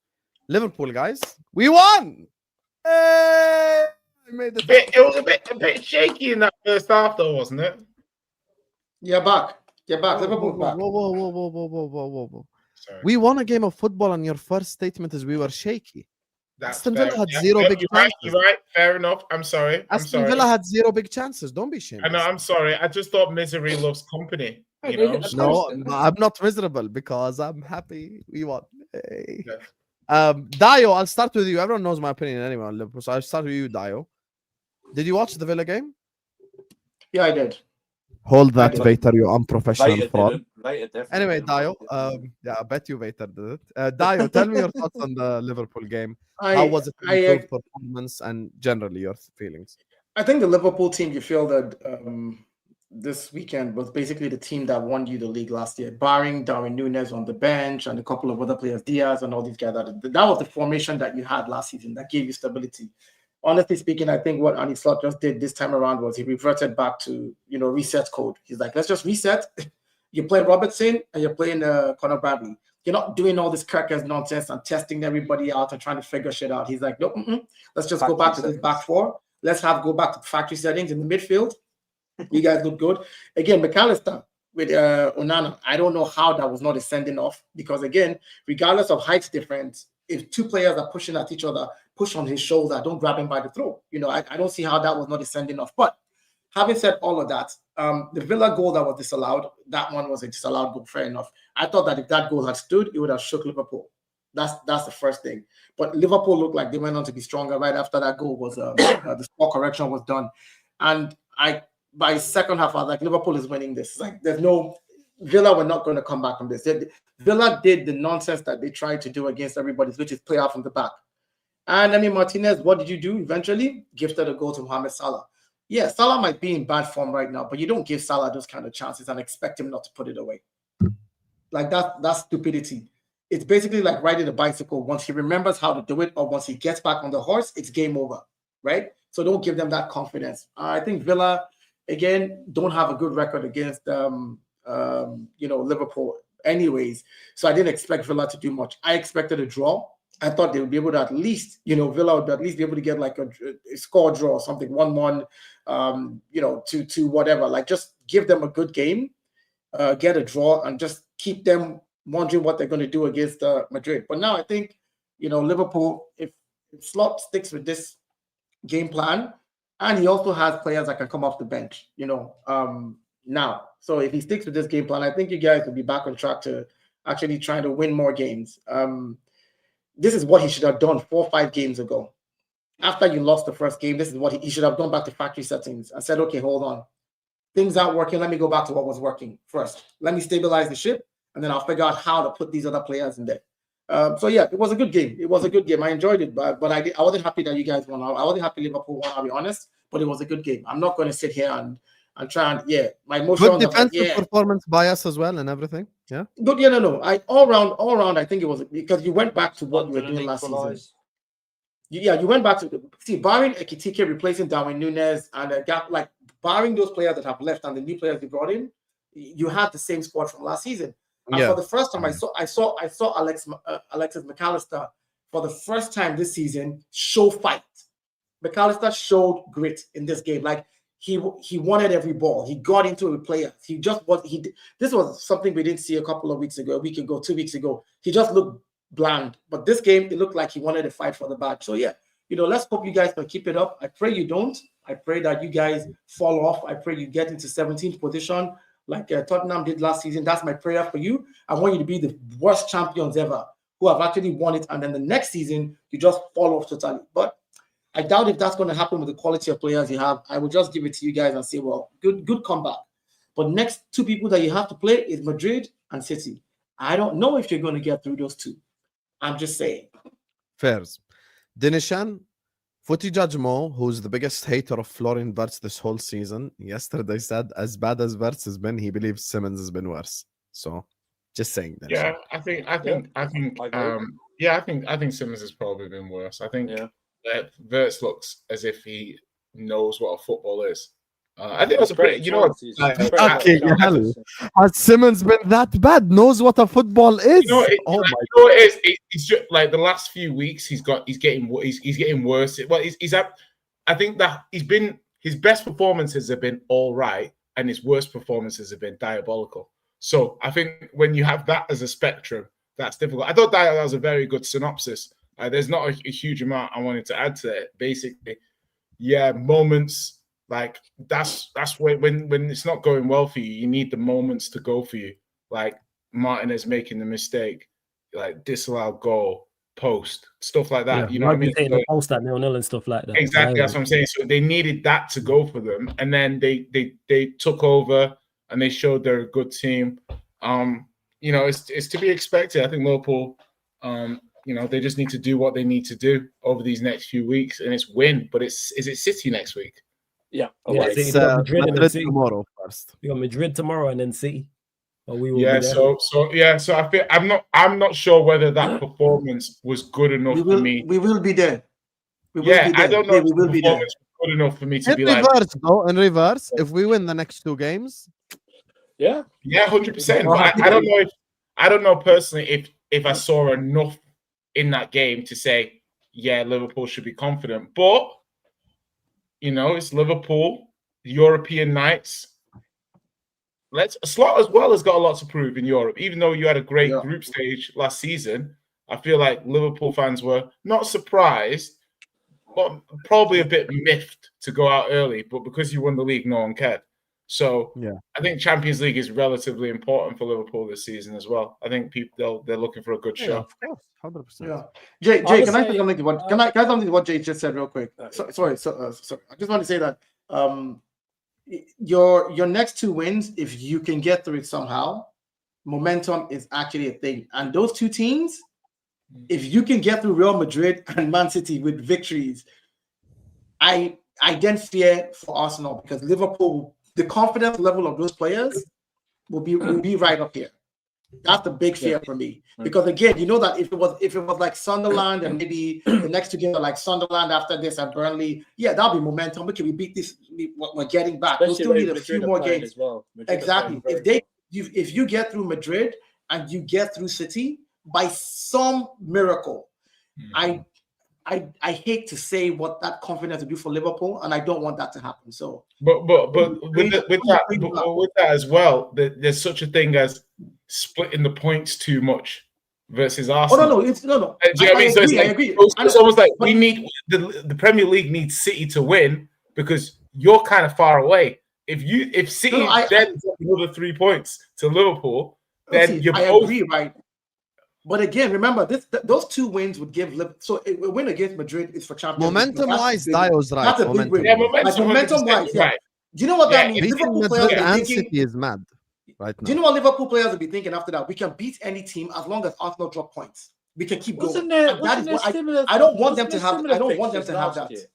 Wasn't there similar? Yeah, I don't want them to have that. Last year that he had, like you had 2 massive games in a row. Wasn't there like last year, the Sam that you had? Do you remember what? Do you remember last year you had like 2 big games in a row? Yeah, we played Madrid and City and beat That's both. right. But it's a different team right now. Like, no, but you get me. This team ain't feeling as confident as that one. That's why we needed to beat Aston Villa and keep a clean sheet to give us like some form of fucking belief. Like fucking. That's why I always think that I always go back to. I think records matter some because it doesn't make sense that they're on a 5-game winning streak and you're on a 4-game losing streak or 5 out 6 out whatever it is. And you go, that's why records matter. I don't know what they have an inferiority complex every time they go to Anfield. Because it doesn't make sense on the run of form they're in that they should be going up there and being confident of beating you on the run of form you're in. Do you know what I mean? It doesn't make sense. That's what it is. But you guys, listen, you may have been handed the first goal, no problem, but you totally deserved all 3 points of it. Ugo Ekitike is just a fabulous player to watch. He's just... His touches, his passing, his movement in the box. Yeah, it was offside, but it was still a great header. Do you know what I mean? He's just that. And, you know, I think Stotts, like Dyer says, he went back to factory settings and it worked. He went for him that worked. I thought Sosabai was very good at the weekend. He was running the show. And everyone just, you know what they look like, Sam? They look more comfortable, even in their own shirts. You know what I mean? They just look more comfortable in what they were being asked to do on the pitch. All of them. They just look, for the first time in like a month, they just look like familiarity. Do you know what I mean? But if Slot was able to go to the future, he would have decided not to buy Isak. He'd have put that money in defenders. I'm telling you, because Ekitike is all you need this season. I guarantee you. No. Let me tell you why. I guarantee you. No. You remember what you said last season? You said this, and I thought you were chatting crap until I saw how Ekitike plays. Half the chances you created for Darwin Núñez last season, Ekitike puts half of those away. Guaranteed. He's a way better clinical striker than Darwin Núñez. He's way better in front. He's a way better holder. Like his hold up play, his link up play. He's way better than Darwin Núñez. Like that is what you needed to replace. Then you needed defenders as well, because your defense is for me the most shaky. You know, so the thing is, though, I don't think it's defense like center backs. I think it's more like structure. That's why. I think your defensive structure is what I'm saying. Your defensive structure is shaky, so you needed. Here's my thing. Look, we're saying this about Ekitike now because he's performing this way. But Ekitike, make no mistake, in the summer he was the project striker signing. Like we were looking at Ekitike and Sesko and these guys all in the same ilk. As an example, I'll give you an example. When I was doing shows and I was doing Ekitike prop and I was cooking Sesko as an example, you even heard it yourself. People were like, "But how come you say Ekitike is so good when he only had 2 more Bundesliga goals than Sesko," as an example? I think we needed that ready-made guy. The problem with Isak, and I said this on the Football Terrace even just before I jumped on the stream, bro, Newcastle just fucked their own season up. They fucked Isak's season up. They fucked our season up. They fucked the Swedish national team up. And you know, if they actually got 150 million for Isak, I'd be like, you know what, you actually did something. But the fact they did all that and in the end got 120 million for him anyway, is just like, that's why Liverpool have to take some responsibility too now, because again, what I'll say about that is, if you wanted the deal to go quick, pay the asking price and take the player. Why are you negotiating? You should take some responsibility. Liverpool, I want a quick deal. I come in, you tell me it's 150. Here's 150. Give me Isak. As an Arsenal fan, you know the importance of negotiation.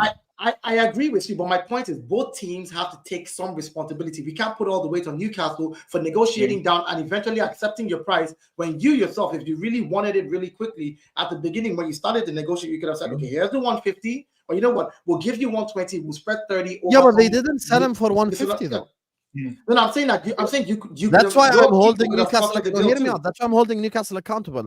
Had Newcastle sold them for 150, I'd be chatting shit right now. But they didn't sell him for 150. Newcastle made a £50 million profit on that player after 2 seasons. Literally, they bought it for 70, sold him for 120, so they don't lose. The 150 was just because they didn't want to get rid of him, and you fell for it and played that. If you wanted it quick, Liverpool, you should have just paid 150. It would have been done. He's in for preseason. Nobody's season gets fucked up, and everybody is good. You know, we can't just say it's Newcastle's fault. Yes, I hear you. Newcastle held on, but they were not going to lose either way.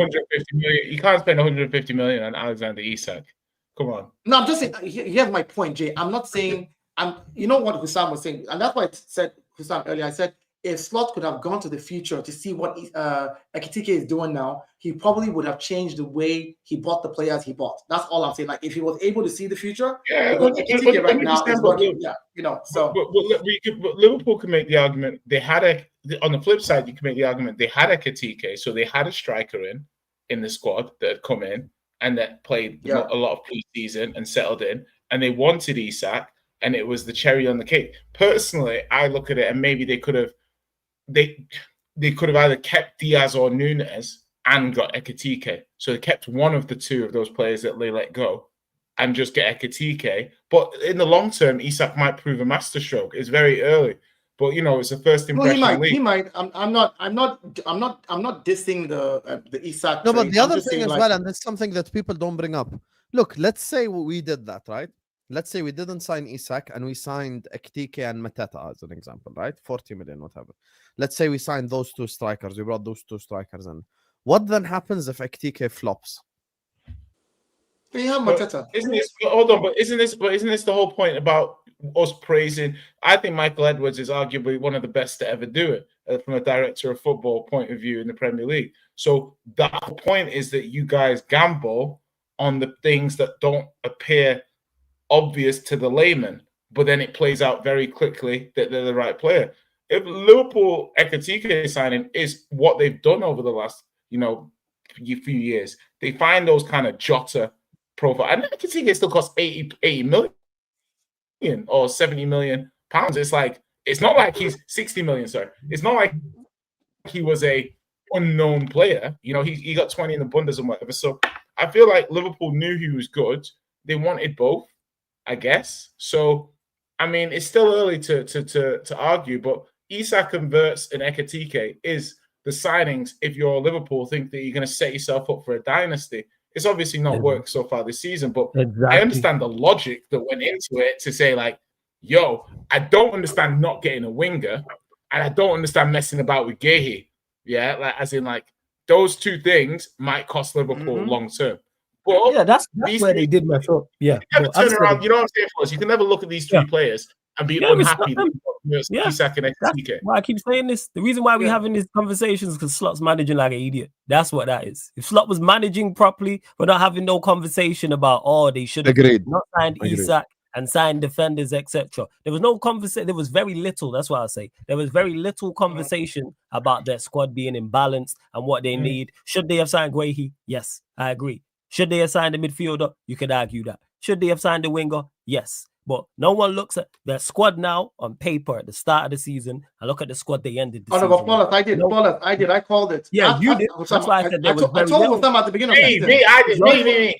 You two, so you two are in the minority, but I'm saying the vast majority of the conversation, and I think that comes from Slot not doing what he's supposed to. If Slot stops inverting Kirkers, if he stops doing these daft tactics, if he stops having a big hole in their midfield, basically, if he stops managing like Ten Hag in his 2nd and 3rd seasons at Manchester United, we're not having. And guess what? Against Villa, he kept Gravenberch in front of the centre backs. Look at lo and behold. Because I did. There was a moment in time as well when we were 2-0 up where actually both Gravenberch and McAllister were in front of the centre backs. Both, not just one guy. I'll tell you what Slots remind me of. That's why we conceded 0 big chances. For the first time in any game this season, we conceded 0 big chances. If you put your 2 midfield TDMs in front, your pivot as a pivot in front of your back 4, you look better defensively. You would have thought that. But you know and even Mo looks better with the system. Even Mo himself looks better. Everyone looks better. Mo has 4 completed dribbles, guys. 4 dribbles. Mo. He gets me. That in itself, like, he gets me. Finally, that Bayindir stat is dead. So Mo has 4 dribbles. He got me 4 dribbles, guys. Mo has 4 dribbles. So that's why system matters. And to be honest with you, I kept the same energy. I blamed Slot mostly for our results, and I credited Slot for changing it Saturday. I said, yo, credit to Arnie, man. You changed shit around. You kept the defensive solidity. You played. And like even the Villa shots on target, one was a Morgan Rogers shot from like 35 yards, and the other one was a Matty Cash cross that deflected on Van Dijk and became a shot because of the deflection.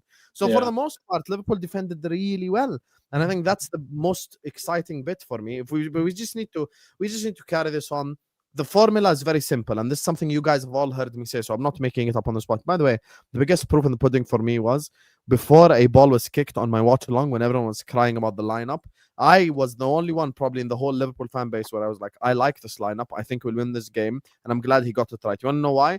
I think you want to play Ekitike, you've got to play last season's midfield. You want to play Isak, you've got to play Wirtz with him. Guess what? Yes, we need a £100 million signing to unlock the £120 million one. Yes, what's the issue? The Galacticos needed Makalele to unlock their team. So what? So what? They literally needed Makalele. Figo, Beckham, R9, Zidane, all these. Yeah, they needed Makalele. And what? By himself in midfield. By himself? By himself. That's what it is. Go on, Seth. What was you going to say? I was going to say, Slot reminded me of like that when a kid drinks a Coke for the first time. It goes sugar rush, like when he got all the signings. Do you know what I mean? He was like, I don't know what to do. I don't know. I should be playing these guys and these guys. I don't know what's the best. And it's like, I can understand that after not spending. I know they spent 10 million on Chiesa, but they basically didn't spend anything last season. He went from famine to feast in like 12 months. You know what I mean? Won the title. Thought he could do this. Thought he could do that. Maybe he overthought it, and maybe that's a learning thing for him. And unfortunately, Liverpool have had to suffer for that, and it probably means they won't win the title or retain it because of these defeats. But I think if he goes, you all know he's learned to Sam by the lineups for the next 2 games. Yeah, you know what 100%. I mean? That's what you're. I think I can smell a lot of arrogance from Slot as well. Like you hear him in the press conference when he speaks, and you feel like he will do the right thing now, and in the next game he's going to try and prove that what he tried to do before that failed would work again. Just the way he what talks scares about me. And that is the thing that that's what scares me the most. Thing that just being objective about it, because I listened to his press conference and I hear him say certain things, and I'm like, and it's the way he says it, and I'm just like, this is not how you were last season. There's something wrong somewhere. Something is amiss with this manager, and I'm afraid that he's only reverted to factory settings to try to stabilize things. And in the next game, he's going to go, the Arnie Slot way must prevail. I'm going to try it. Don't you think that's Andrew's point, right? By this time tomorrow, inshallah, it's currently 9:21. So minus an hour. So by this time tomorrow, we'd know during the Madrid game, okay, did this guy learn or not? Because that's what Dio says, even as someone who's slot in. I'm not slot out. Even as someone who's slot in, bro, like if tomorrow we pull up, inshallah, all of us happy, safe, and healthy, and then we see he runs back the same lineup against Brentford as an example, or the same tactical setup, then you haven't learned anything, my man. We need you to learn. We need to learn quickly. You get me? So. Yeah, because against Frankfurt, he set up a 4-4-2. You guys looked good against Frankfurt, regardless of what anybody said. And then in the next game, he reverted. And then reverted again. You're right. And still stayed on it. And I'm like, hold on. You must be the most arrogant person to see a winning, like a formula that works for you, right? And then turn around and say, guess what? I'm just going to go back to what did not work, because I want to prove that it works. No. It don't make no sense to me. Yeah. So hopefully, hey, we'll see. Wow. True. So what do you want to say? Wait, sorry, Vaya, did you watch you, by the way, City section, Liverpool section. I credit you. Go ahead, discredit. Go on. You watched the game first of all. You watched it? Yeah, I watched the game. I just want to know. So, but regardless of me watching the game or not, I can ask questions, can I? Well, no, I want you to tell me your thoughts on the game. Go ahead. Depends on I'll tell you question. my thoughts on the game. But Sturfer is he's acting like I can't ask questions. If I didn't see the game and I asked Jay a question, I can do that. Lucky we don't have No, I said, why did he defend? And he gave me context. I was surprised. Want them to fight?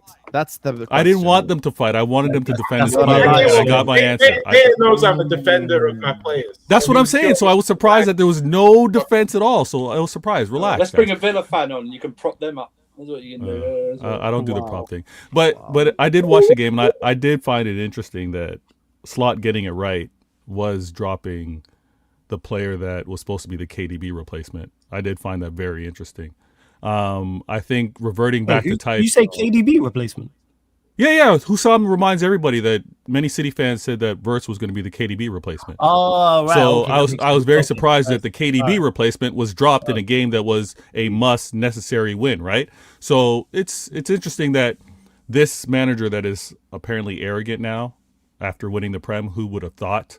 It's not easy to win a Prem, but to be convicted or to be so resolute to want to have a system and execute it and tinker along the way and get it wrong that all these fans are going to be like, he doesn't know what he's doing. I think he's trying to obviously do something different, because you don't want to be found out with what the main thing is. You want to have plan A, you want to have plan B, you want to have plan C, and so on. My manager in particular gets criticized all the time for tinkering, and Slot's trying to do it. But the fan base aren't patient enough for it, because obviously when you invest the way they did, when you spend like Chelsea, you now act like Chelsea. And when you spend like Chelsea, not Husam's not Slot out, but when you spend like Chelsea, week 10, you're going to have Liverpool fans acting like Chelsea and say manager out. So I'm glad that he was able to get this Are you talking win. about Mike Das? Name names. Mike Dawes, Callum, name it. Ads, everybody wanted the Slot out after Ads week from Spaces. 9. He wanted the Slot out. Yeah. Oh, I think he was going to give him 2-game allowance like you did. Let me see these next 2 games. If he wins these next 2 games, then I'm not going to be Slot Yeah, out. but here's the thing, Vader. You need to understand something as well. As manager of Liverpool Football Club with this much investment, you can't just lose 5 Prem games in a row as well. Facts. There has to be some form of jeopardy somewhere. Can't bro. You lose can't 6 and 7. losing. Yeah. What if you lose 6 and 7 just to be able to challenge at week I'm sure 17? you're going to bring up the Pep Guardiola thing, but Pep doesn't just have credit in the bank. Pep was the bank itself. And you worked with me throughout the Klopp era. When we finished 5th, when I worked with Flawless, I wasn't Klopp out. I was never Klopp out. Guess what? Credit in the bank. You want to know why? Yeah, but why doesn't this When manager have someone credit in the like- bank to do what he did in promise you one? Flawless. Watch this. Flawless in 04, 05, 06 didn't see a league title for 3 years. Arsenal, Chelsea. I promise you he wasn't Ferguson out. Facts. Why? Because of who the manager is. There's a Yeah, difference. Yeah, but you're forgetting that you were starving for 30 years, right? You were starting for 30 years, and yes, Slot. And who gave me food? Klopp. Yeah, he gave you one, and now Slot gave you something with a really quick turnaround. In his first year, It's he gave you different. this. Klopp put Why me is in a it? home. Slot bought like TV, furniture. It's different. Completely It's different. not different. Winning a Prem is Klopp's the guy that puts you in incredibly the home. difficult. I don't get you. You have a tremendous history. All of us on this panel have history with Baker, regards to don't seeing this. gaslight. The reason Oh, why let we me just finish spend- my point. You don't like the what I have reason to why say, we so you got to spend shut it down. 400 million to begin with is the work that Klopp did. Don't do this, bro. I hate when people do this. What am I That's the reason doing? why. That's The- the my reason why. When you build the club up from nothing, you always get credit in the bank. It's not the same as Slot. He won a Prem. I don't credit in the bank should at least answer me this. Does he not get credit in the bank to make it past week 12? Is that not credit in the That's why I was not Slot out. But you're mocking people that said like, "Oh, we're gonna give him till Aston Villa," and that's a correct thing to do. We need wins, brother. week 10 is Aston Villa. I can mock someone that just gave you a Prem, a fan base that just got a Prem, and I can mock to be like you're week 10 and you want this manager out. Vader I can doesn't mock get- that. As I manager, think of Vader, what you're doing. Did not lose 5 in a row. You get it? Yes, but what is 5 in a row if he ends up being challenging at week 18, week 20? Give this manager time is my point. Yes, Vader, Gael. what you're Yes, doing- yes. what you're- Defend what Husam. you're- Go what ahead. you're- Yeah. It's not about defending Husam. It's not about defending. It's not Defend about Husam. defending Husam. He just said he doesn't not want defending Liverpool Husam. to win, so they can't get momentum. Vader not just don't defending understand Husam. the concept because of the manager he has. The concept's foreign to him. Yeah, That's why. exactly. So it's almost like he's saying if a manager wins a major trophy and then the season starts and then the team looks poor, you don't see any progression. He was 5 for anymore. 5. Hold on. In the 5 for 5, they're playing poorly. They said it themselves. Like, look, they're finding a way to win. I said this, it this is what even I said it. exactly. Everybody said it. Everybody. Also 5 for 5 for losing. Mainstream media was saying that. Oh, what if they click? What if they don't click? Is what then happened. My point is most fan bases will look at progression as well. A trophy is amazing. Yes, everybody wants to win it. Okay, Tottenham should have kept Ange Postecoglou because he won the Euros. They ended 17th. They knew he wasn't going to get them any further. Euros or no Euros, Europa or no Europa. Let's No, not I'm do just apples saying, and oranges, please. What I'm saying again, It's not apples and oranges at all. Vader, He wants what I'm Euros is saying- nothing like a prep. No, it's He red apples was- and green apples. It's red apples and green apples. Vader, More like Vader, Mars Vader, bars and Vader, colour Vader, packs. Vader, Getting back up here. Listen, Because you're I am actually not being comparing. logical, I'm not Magnesium comparing. and No, no, sneakers. no, wait, Dio, wait. He's not comparing apples and oranges because winning the Europa League at Spurs is the equivalent of winning the Prem at Liverpool. Oh, shut up, Hussam. Oh, Behave. this is- They with all due respect, Oh, who the right. fuck are Oh, talking no, about with all no. due respect? Chill out, With all bro. due respect, who the fuck Not is this. winning the Europa League at Tottenham Fuck Hotspur? off. Hussam, hold on. See, I'm not even comparing the I'm not comparing the He is importance of right, the though. trophies. He's I'm not right. comparing the importance of the trophies. I'm or the right. You're competition. right. I agree with you. Yeah. What Vader, what you're missing? Fuck you for agreeing Yeah. with him too. Yeah. What Vader, what you've chosen not to do is understand what I'm saying. I am not comparing the Europa, He the does Europa that a lot, Cup to the Dio. Premier League. I'm not comparing the levels of the trophy. I'm not doing that. I'm saying just because a manager wins you a major for your club at whatever level, if the performances are going down, not to talk of a club like Liverpool, that is a big club that is expected to be challenging, then you have to set very, very hard expectations and rules and be like, listen, after 5-6 losses, boom. You don't understand this because you have the greatest manager in our generation, Pep Guardiola. You're telling me I It's don't like- understand this when I was 1-13 last season. Listen, you don't. You know That that goes to show why. That goes to show why you don't understand Dio it. said something. Dio Yeah, said once. something. You Once. always fail. No, to it goes listen. to show why you don't And- understand it. You don't Yeah, understand and you the don't concept. understand it.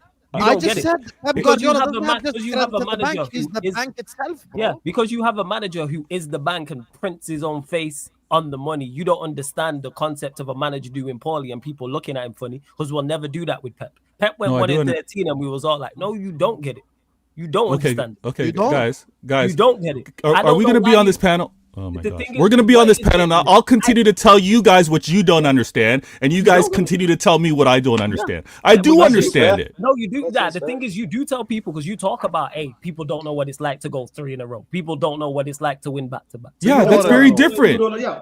No, it's No, not. Why is that's it the different? thing. It's not That's the different. manager you have, though. That's all. Everybody doesn't have that manager, and you need The to fact- understand, Vader, that people want to win stuff like your team and decide if this manager is going to be losing 5 games in a league where Pep exists. There's no way Liverpool is winning because if Arsenal fall off, you know Pep is going to take it. So most people are like, listen, this is my team. This guy's got to do better now, or we find someone that can do it.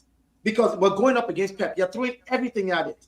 You're going to sit there because Pep is your manager and say, oh, you're not giving him enough time. Dude, if your manager was Arne Slot and last season he won you the Premier League and this season you've gone 6 in 7, right? You would be calling for questions to be asked. Don't tell me what Questions I have would to be be doing. asked. Questions are fine. Sacking the manager is different. You guys all came off mute because of my criticism for a fan base that wanted a manager out at week 9. Actually, I never pressed mute. I was just listening. Fair enough, Surfer. Yes. But this is a point that you guys continue to fail to miss. I'm talking about a fan base that want a manager out week 9. Which I understand. Questioning is fine. but Flawless, the thing please. is- Let me just No, go questioning ahead. a manager is fine. Dial's trying to come off here and being like, you don't understand. I understand. Go ahead, Jay. Go ahead. No, just No, I say let him land, you let know, him land, you- let him land. everything Can we actually let him you land said, and everything feedback? he's saying is fair. The only time I've seen this before was Leicester when they were like on the verge of relegation and stuff. Bar that, the Premier League is the hardest league to win. So therefore, if you win it, surely it doesn't mean you can do nonsense the following season, but it means that like you get a decent amount of grace. You get the chance. Jay, the key here is win it once as well, without rebuilding it. Meaning, Yeah. there is a Well, difference between yeah. there is a difference between Arteta winning the Prem, coming into an Arsenal team that finished 8th, Yeah. versus let's say I'm giving you the best example. Let's say Pep at the end of the season says, "Guys, I'm leaving Man City. I'm taking a 2-year sabbatical. I've had enough of management." Okay, let's say then I don't know, Iraola becomes City manager, and then they win the Premier League.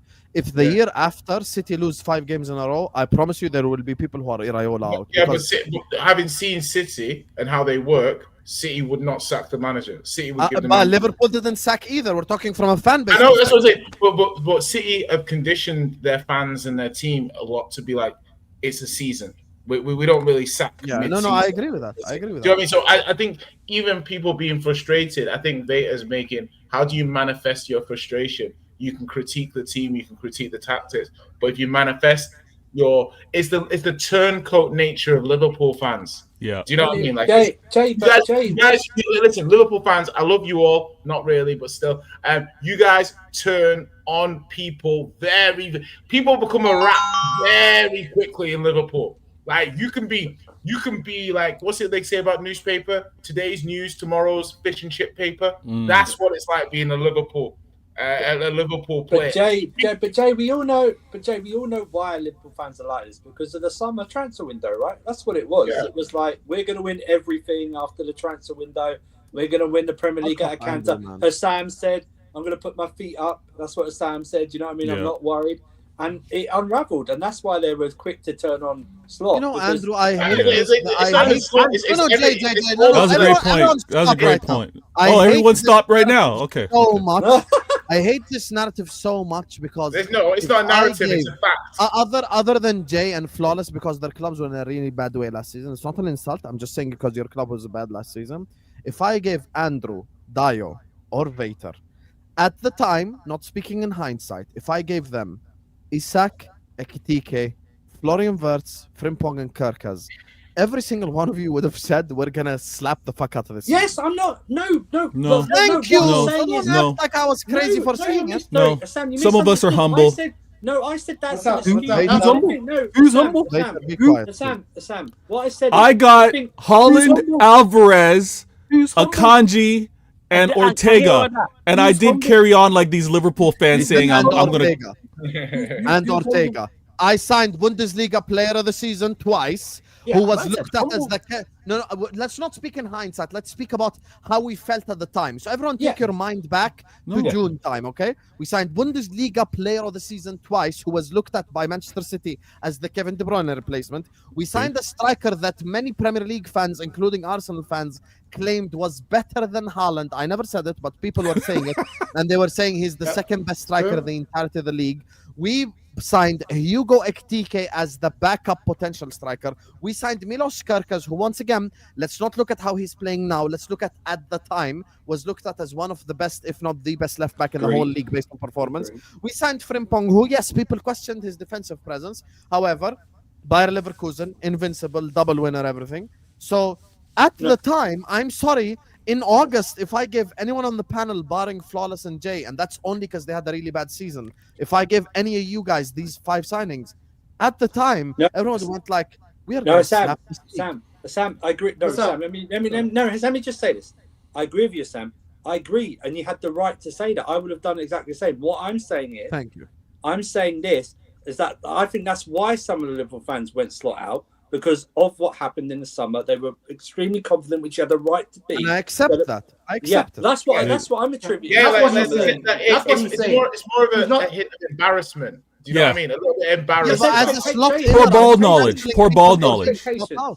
I'm saying people are entitled to their opinion. I'm not canceling people. Husam, you remember in the summer when you guys were buying these players, you and I talked quite a bit on a lot of streams. And I told you, I said, if I'm looking at your team and the players they're bringing in, they're excellent players in their right individually, but you're going to become very forward heavy because of the type of fullbacks that you're buying.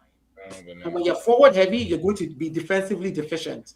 I said you're one calamity. I never used the word injury. I said you're one calamity losing every game in defense. I told you this before any ball was kicked. Again, I would have taken those players and said, hey, we might win the league. No, but I have to look at the players and how they fit into how my team is going to play. I looked at the players we were getting, and I was like, yeah, they're just cover-up players. Great, we need cover. That's what we need. We just need cover. That's all we need. We can't afford to go and try to buy the best of the best of the best. It's not going to work for us.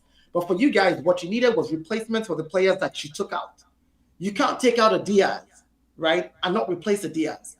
You can't have deficiencies in your defense and not bring in a defender. You can't you needed those particular players over the players that you got. And then the fullbacks you bought, these two are overlapping consistently. They play more in the final third than they play in the whole defensive half. And then you have players who don't track back in your forward line.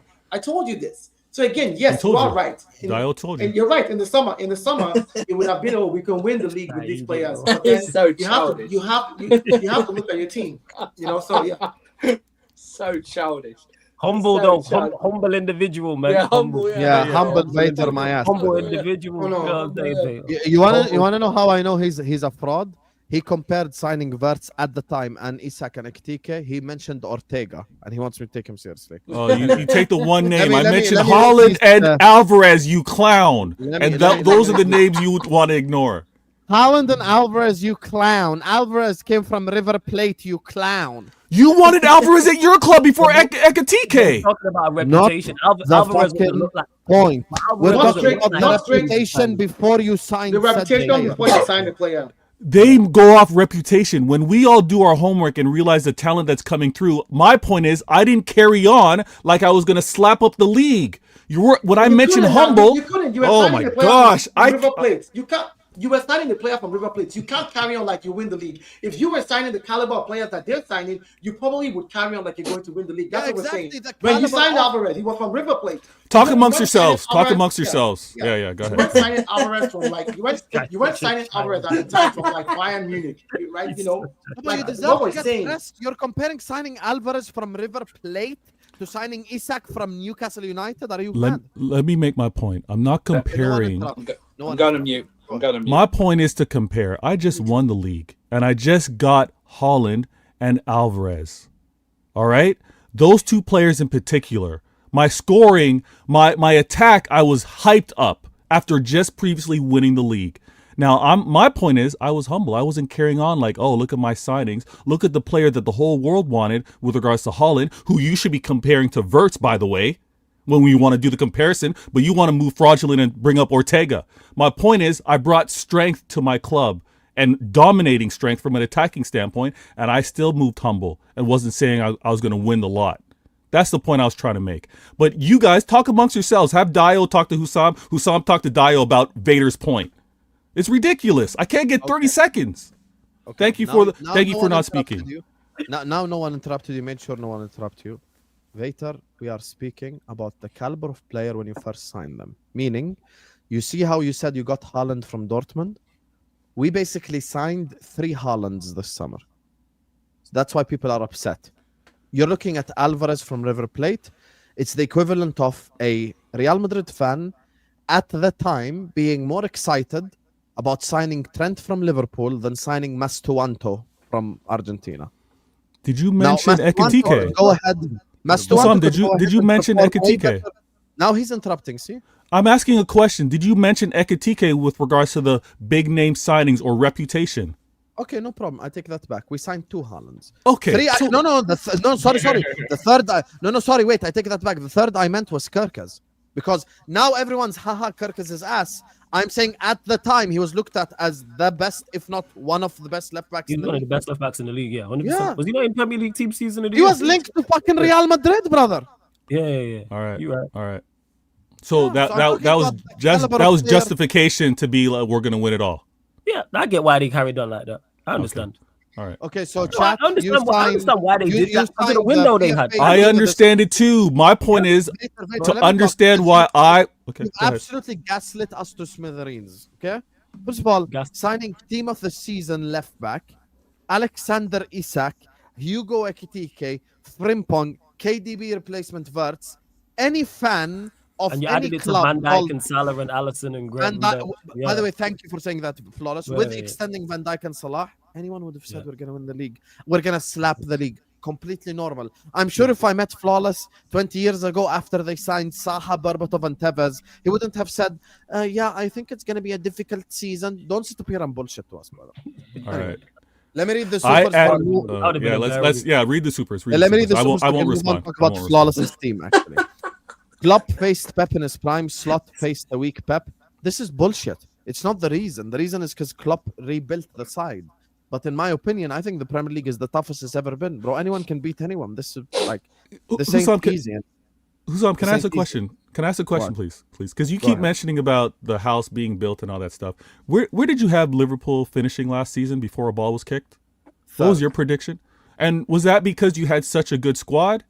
Was that because why? Why'd you have them third? I had us third because I looked at the Premier League teams and I said, okay, I think Arsenal and City will be better than us, but I don't see anyone else being better than us. And funnily enough, I actually remember even Lewis has admitted this publicly. at the time last summer, not this summer that just happened, the summer before that, Lewis was like, yeah, Arsenal and City are better than us, but with Liverpool, we've got to wait and see. Even rivals were saying we might finish. By the way, there were people who predicted Spurs to finish above us. United to finish I don't above care us. about the people. I'm Lawless asking was you. I'm asking you. I don't care about the people I'm because just when we talk giving about you, I'm giving you. Typical no, but you're City fan, taking don't care it. You're about the taking people. no. I Because gave my answer third, and I gave you the third. reason. So the reason, and when you give an answer third, and this manager is able to take a team that you predicted to be third, a team that wasn't able to finish winning the league with the previous manager and Klopp, Slot deserves a lot more credit getting that team to win, which gets easily dismissed, in my opinion, by many Liverpool fans. Like, oh, the house was already built. Slot didn't have to do much. Why wasn't Klopp able to do it if it was so ready-made to win? So I think you guys are a little too quick to dismiss it. And I also thought that week 9 was a little too early to say Slot out. But we won't have that conversation again. My apologies. Okay. I'm gonna use an NBA analogy. He's so Husam, read the super chat. Lawless will get what I'm saying. Husam, read the super chat. Read the super chat. Lawless will get what I'm saying. We're here for the chat. Read the super chat. If a coach comes in after Steve Kerr and wins an NBA title, Steve Kerr always did the more difficult job at Golden State Warriors because he actually got them to play that way. He installed that identity. He changed the way that they play. He did a lot of things that Mark Jackson was, aka Brendan Rodgers in this case, was incapable of doing. Now, let me read the last super chat. One win, and look at Husam. Who do you play next? It's funny coming from you because you're the exact same.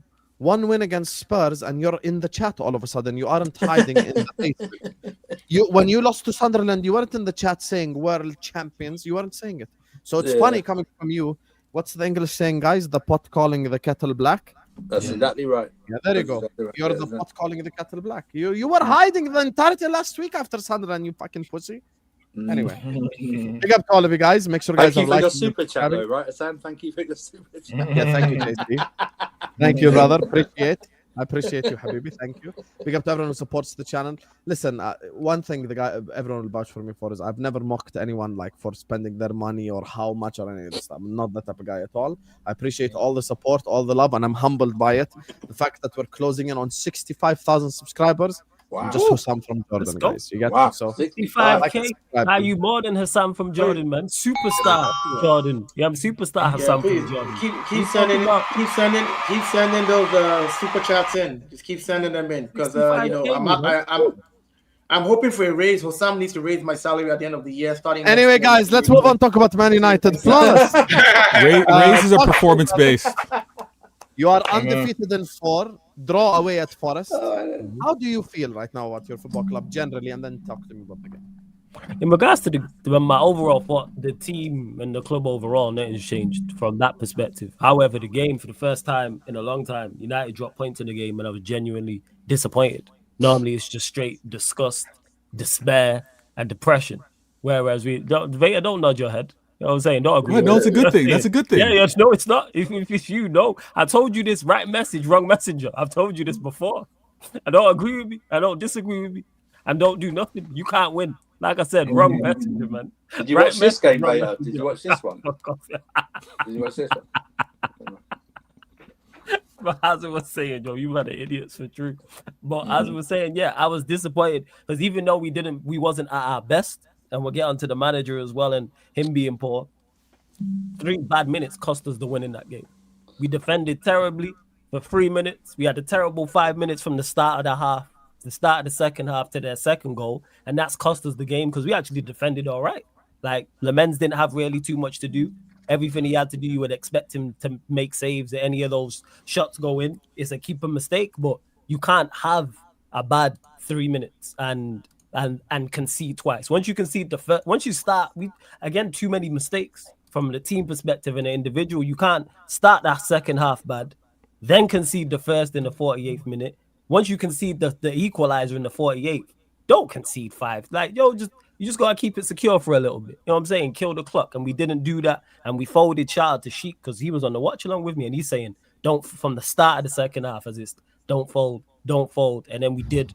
Our attack wasn't they didn't play well as a unit whatsoever. They was not. I praised them highly for the game against Brighton because our front three in particular was the difference maker. But and Bremer was poor, Cunha was poor, Sesko was poor.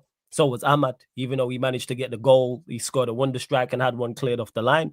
So when your attack's not playing well, you have your defensive lapses. You're then looking at your manager to change it. And the manager did nothing. And this is why I'm critical, so super critical of Amorim. He did nothing from a personnel perspective. He did nothing from a tactical perspective to alter the game whatsoever. And then he said as much after the game about I was hoping one of the players afterwards, one of the players on the pitch would pull something, would do something in the match, even though they're off their game. It's like, so you're just waiting. And why are you waiting? Be proactive. You'd clearly see our attack was not at it the entire game, individually and as a unit. You have players on the bench, try it. Or like I said, make some tactical changes. You play the centre back, you change the centre back for a centre back, change the left wing back for a left wing back. And this is where my issues lie with this manager, because he's never gonna cover up for the deficiencies of the players. The players are at it. That's easy to manage. If Bremo, Cunha, Sesko, Bruno, Ahmad, Casemiro, Yoro, and De Ligt are playing, I could manage that. They're all playing well. That's easy to do. That's easy to do. It's like, yeah, just go out there and play and kick ball if they're playing well. But where you earn your money is when they're not playing well, whether that's them from an individual standpoint or whether the opposition set up in a way. And we knew what it was going to be against Forest. And because we were poor the entire game going forward, it's like, okay, 60 minutes into the game, try something. You got Xerxes, you have Mano. As much as I don't rate him, you have Mount. Offer something. Nothing. They did absolutely nothing to change that game. You could have given someone in the crowd a sheet of paper and said, do this. Part of this 11, change a centre back for a centre back and a left wing back for a left wing back. Yeah. This is what you get. Let me ask you the $1 million question. What would it take this season for you to change your opinion on Amorim genuinely? Everything I told you, I've said this. Like, let's say you finish 5th as an example. Would that change your opinion on Ruben? How do we finish 5th? What's the performance levels like? That's where it's key. Because I watched Ollie finish 2nd and I wanted him gone. So it's not just the league position. I'll probably say, similar probably. No, but here's the thing: you can't play as an nothing. example. The answer is nothing. You played away at Anfield. It's not nothing. It's performance. So I think okay performances. Like sometimes really good, sometimes bad. Blah blah blah. But like not 100% consistent, but somewhat consistent. Yeah, we need consistency, but not only consistency in results, but also consistency in performances. I've just mentioned subs there. Drop players when they're not playing well. Drop players when don't start players when they're not playing well. Start players when they're playing well. Don't approach all games the same. This is where I'm at. So many different things. Be proactive. You're talking about hoping and waiting as a Manchester United manager. Hope and wait. Manage. You know what I'm saying? People act like managers just like you're supposed to manage the game and manage the team and what's going on. I'll repeat it again. He did nothing to impact that game against Nottingham. He could have easily not went to the Midlands and just said to his assistant, hey, go put out this team, and he could have stayed in Manchester. Did nothing to, he didn't even try to intent. He even tried to, even if he makes the changes and it doesn't go well, I'm then less critical because I'm like, the players who started didn't do the business. You brought on players and they didn't do the business. I can actually criticize, and I blame him the least for the result, but a better manager, I think, gets something out of it because they weren't good in the game. Well, you did nothing to impact it. So how can you change your mind then? Can I speak for Flawless? The way you guys speak for me, can I speak for Flawless? I think the Let only me ask thing... you this question before you do. Go on. What? Go on. What is it, Husam? Before you go, Vale. Go on. What will get you to change your opinion come May everything time? I've just mentioned there. I can answer it. Results, performances, being proactive, lineups, manage. I'll answer it. Just Flawless. If you just out there. Flawless. You know what it is. Listen. Go on. It's exactly what's happening at Arsenal right now. What Amorim needs to do is win. That's what he needs to do. And he needs to win with a consistent style of play. As much as you want to criticize Arteta, Dio is only patient with Arteta because it looks like he's going to deliver something. But he's like, if he doesn't do it, he wants him out. I think the United fan base, Amorim, you deliver something and you deliver with the style of play, they're going to be okay with it. But if he doesn't, there's nothing that'll keep him. There's nothing that he's going to stay. They're ready for him out. They're just waiting for bad enough performances to actually send him out. So the only way he stays around is if he leads them to winning and it's consistent. The issue, and Flawless. Wow. Said it. The issue that Amorim has is like all these modern day coaches stubborn and addicted to one formation. As Flawless said, you replace like for like and expect something to change. That's what we had under Thomas Tuchel when he replaced it. He didn't change the formation. You know what he had the cheek to say? Oh, Delo can't really cross from the left-hand side. He has to keep inverting. You played him there. Right, he's right-footed, isn't he? And he's of course he's going to put in. Yeah, he's Play a right-footed. left wing back then. Yeah, How about that? yeah. Jesus. Yeah, that's what I'm saying. But What? it's like he's so committed to proving people wrong. Like this will work.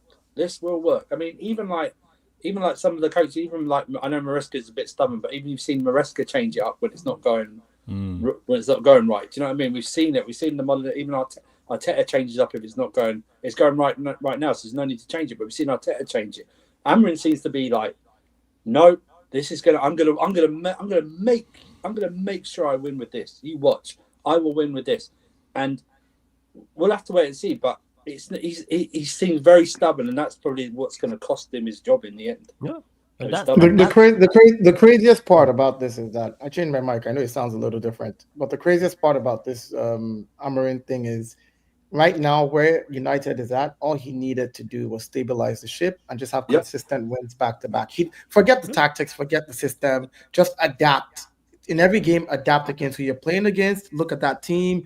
How can I, what are their shortcomings? Let me just win this, so that when you get that momentum of 5, 6, 7 wins, automatically the players are feeling a lot elated. Now they're a little more excited about this system you want them to play. This 3-5, you're like, listen, all right, guys, we're on a 7-win streak.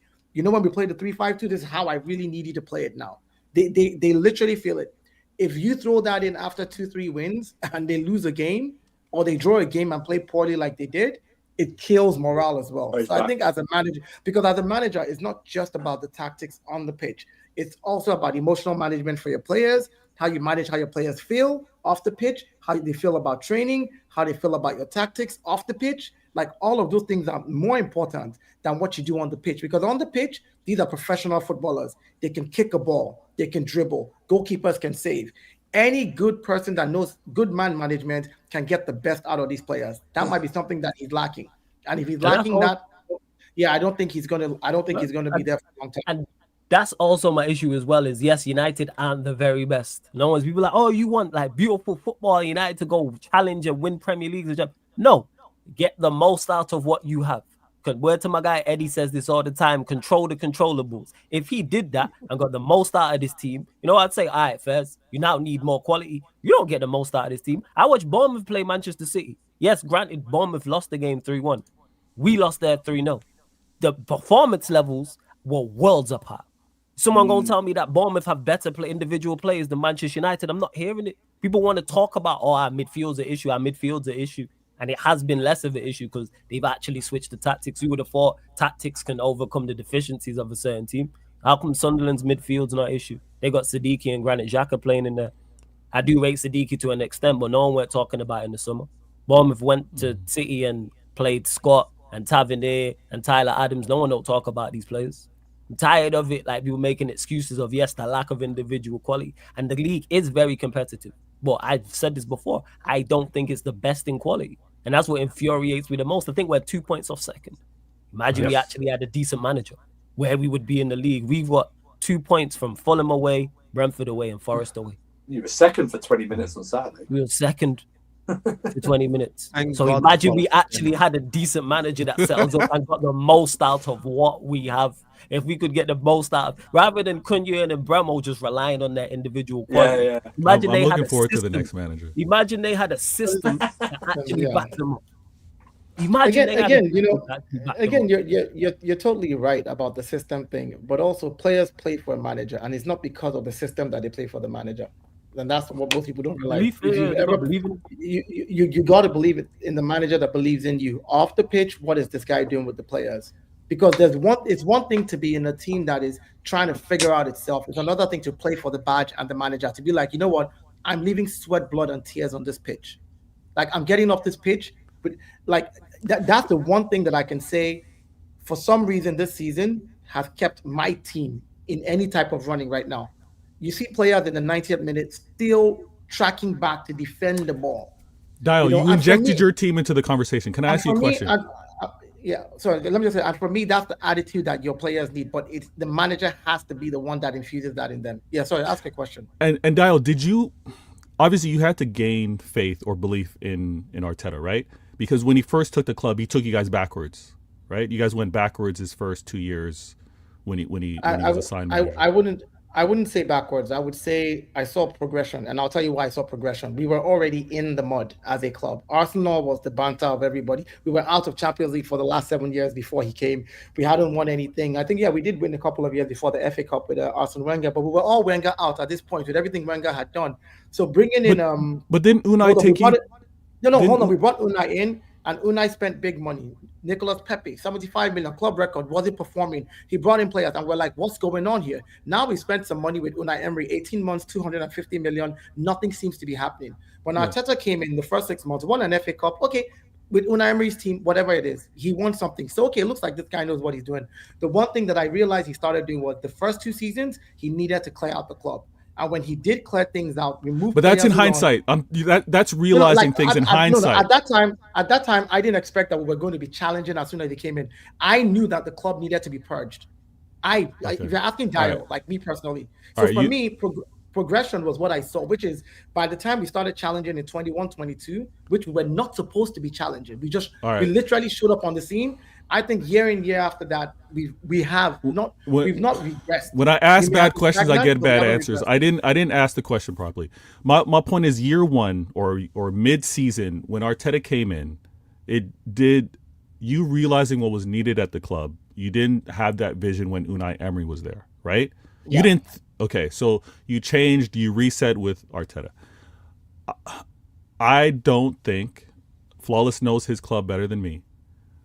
I don't think the fan base would be patient for a type of Arteta experience. No, I doubt it. I think the thing is, I disagree with that. I think they would, because they back our fan base backed every. There isn't a manager that we lost 5-0 at home to Liverpool, and these managers and fans still backed Ollie. Let me repeat that: we lost 5-0 on our own patch to our arch rivals.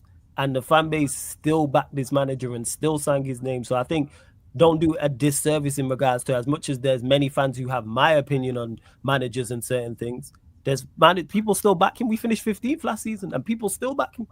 That's what it is. That's why people do. Like you mentioned there about the interest in regards to the next manager, we'll find out. But your club and all our clubs have more. I say this all the time. Have had more unsuccessful managers than we've had successful. Don't worry about the fans. I keep saying this. Fuck the fans, including myself. You people in the hierarchy are paid to do a certain job.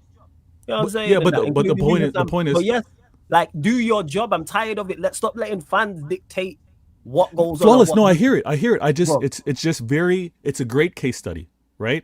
I've said this often. I love Spurs because look at Spurs' growth, look at the fan base, look at the support, and until last summer, they didn't really have the hardware to justify it.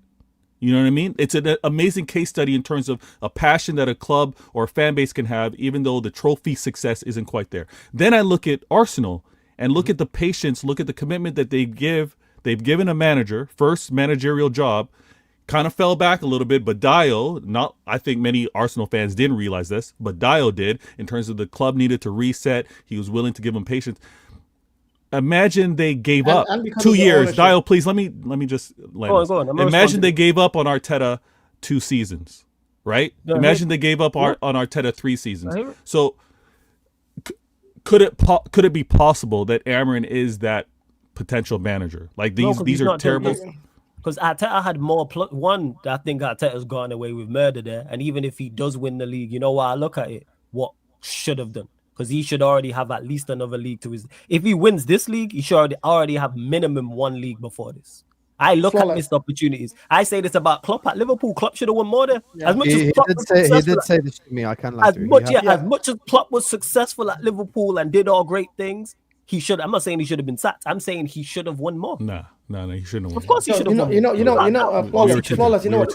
Flawless. Let me say something. Flawless. Let me say something about the Arsenal takeover in 2018. Yeah. Well, I'll just say this. My Okay, we'll son's give right now. Dio final word and then end the stream. Go ahead. Yeah. What I'll say. What I'll say I about like that. final Give word. Dio a final word. I like that. I like again. that. Again, you have again. Arsenal was mentioned, Vader. No, I said Yeah. I like it. What is wrong We with you? I said I don't like believe it. you, man. It was passive Yeah, aggressive. we don't man. believe you. Fucking We don't gaslight. believe you, man. Oh, now you Yeah, don't Go ahead, believe me. Dio. Yeah. Go ahead, Dio. This is your Again, reputation you have- preceding you. Hold that.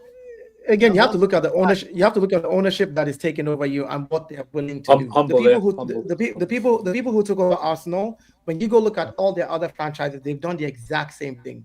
They come in Fair. there, they get a young manager, they sit there with the guy for 3, 4, 5 years before they win, and then they hope to win again in a few years. That's how the Conkeys are. The minute the Conkeys took over Arsenal and they picked Mikel Arteta, I started laughing. Most fans were like, "Hey, we're going to win." I said, "No, know your ownership." When the Sheikh bought Man City, we know Sheikh was going to spend money. When Abramovich comes to Chelsea, you know the kind of ownership you're going to get. When Sir Jim comes, you know what to expect. Look at your ownership and what they've done, the precedent they've set before, and use that to judge what they're going to do. So I knew they were going to stick with Arteta. I told everybody that I know. I said, this guy ain't going nowhere because the Cronkies, this is how they operate. Look at all their franchises up until their D-League hockey team. That's how they operate. So, hey, they're applying the same formula across the board. It's been successful for them. Their Rams have won. Their Nuggets have won. Their other teams have won at one point or the other. And that's how they want to operate. So fair enough. Let's wait and see if it's going to work for Arsenal. Okay. Agreed. On that note, guys, we're going to redirect you over to Sheik TV. Go over to subscribe to his channel now. We're going to be sending you guys over there. Subscribe to The Gunner Edge. Subscribe to Vader Games TV. Subscribe to Sarcasm City TV. Subscribe to this channel as well. Love to every single one of you guys. And I'm see you guys over on Sheik TV, man. Love you all. Peace out.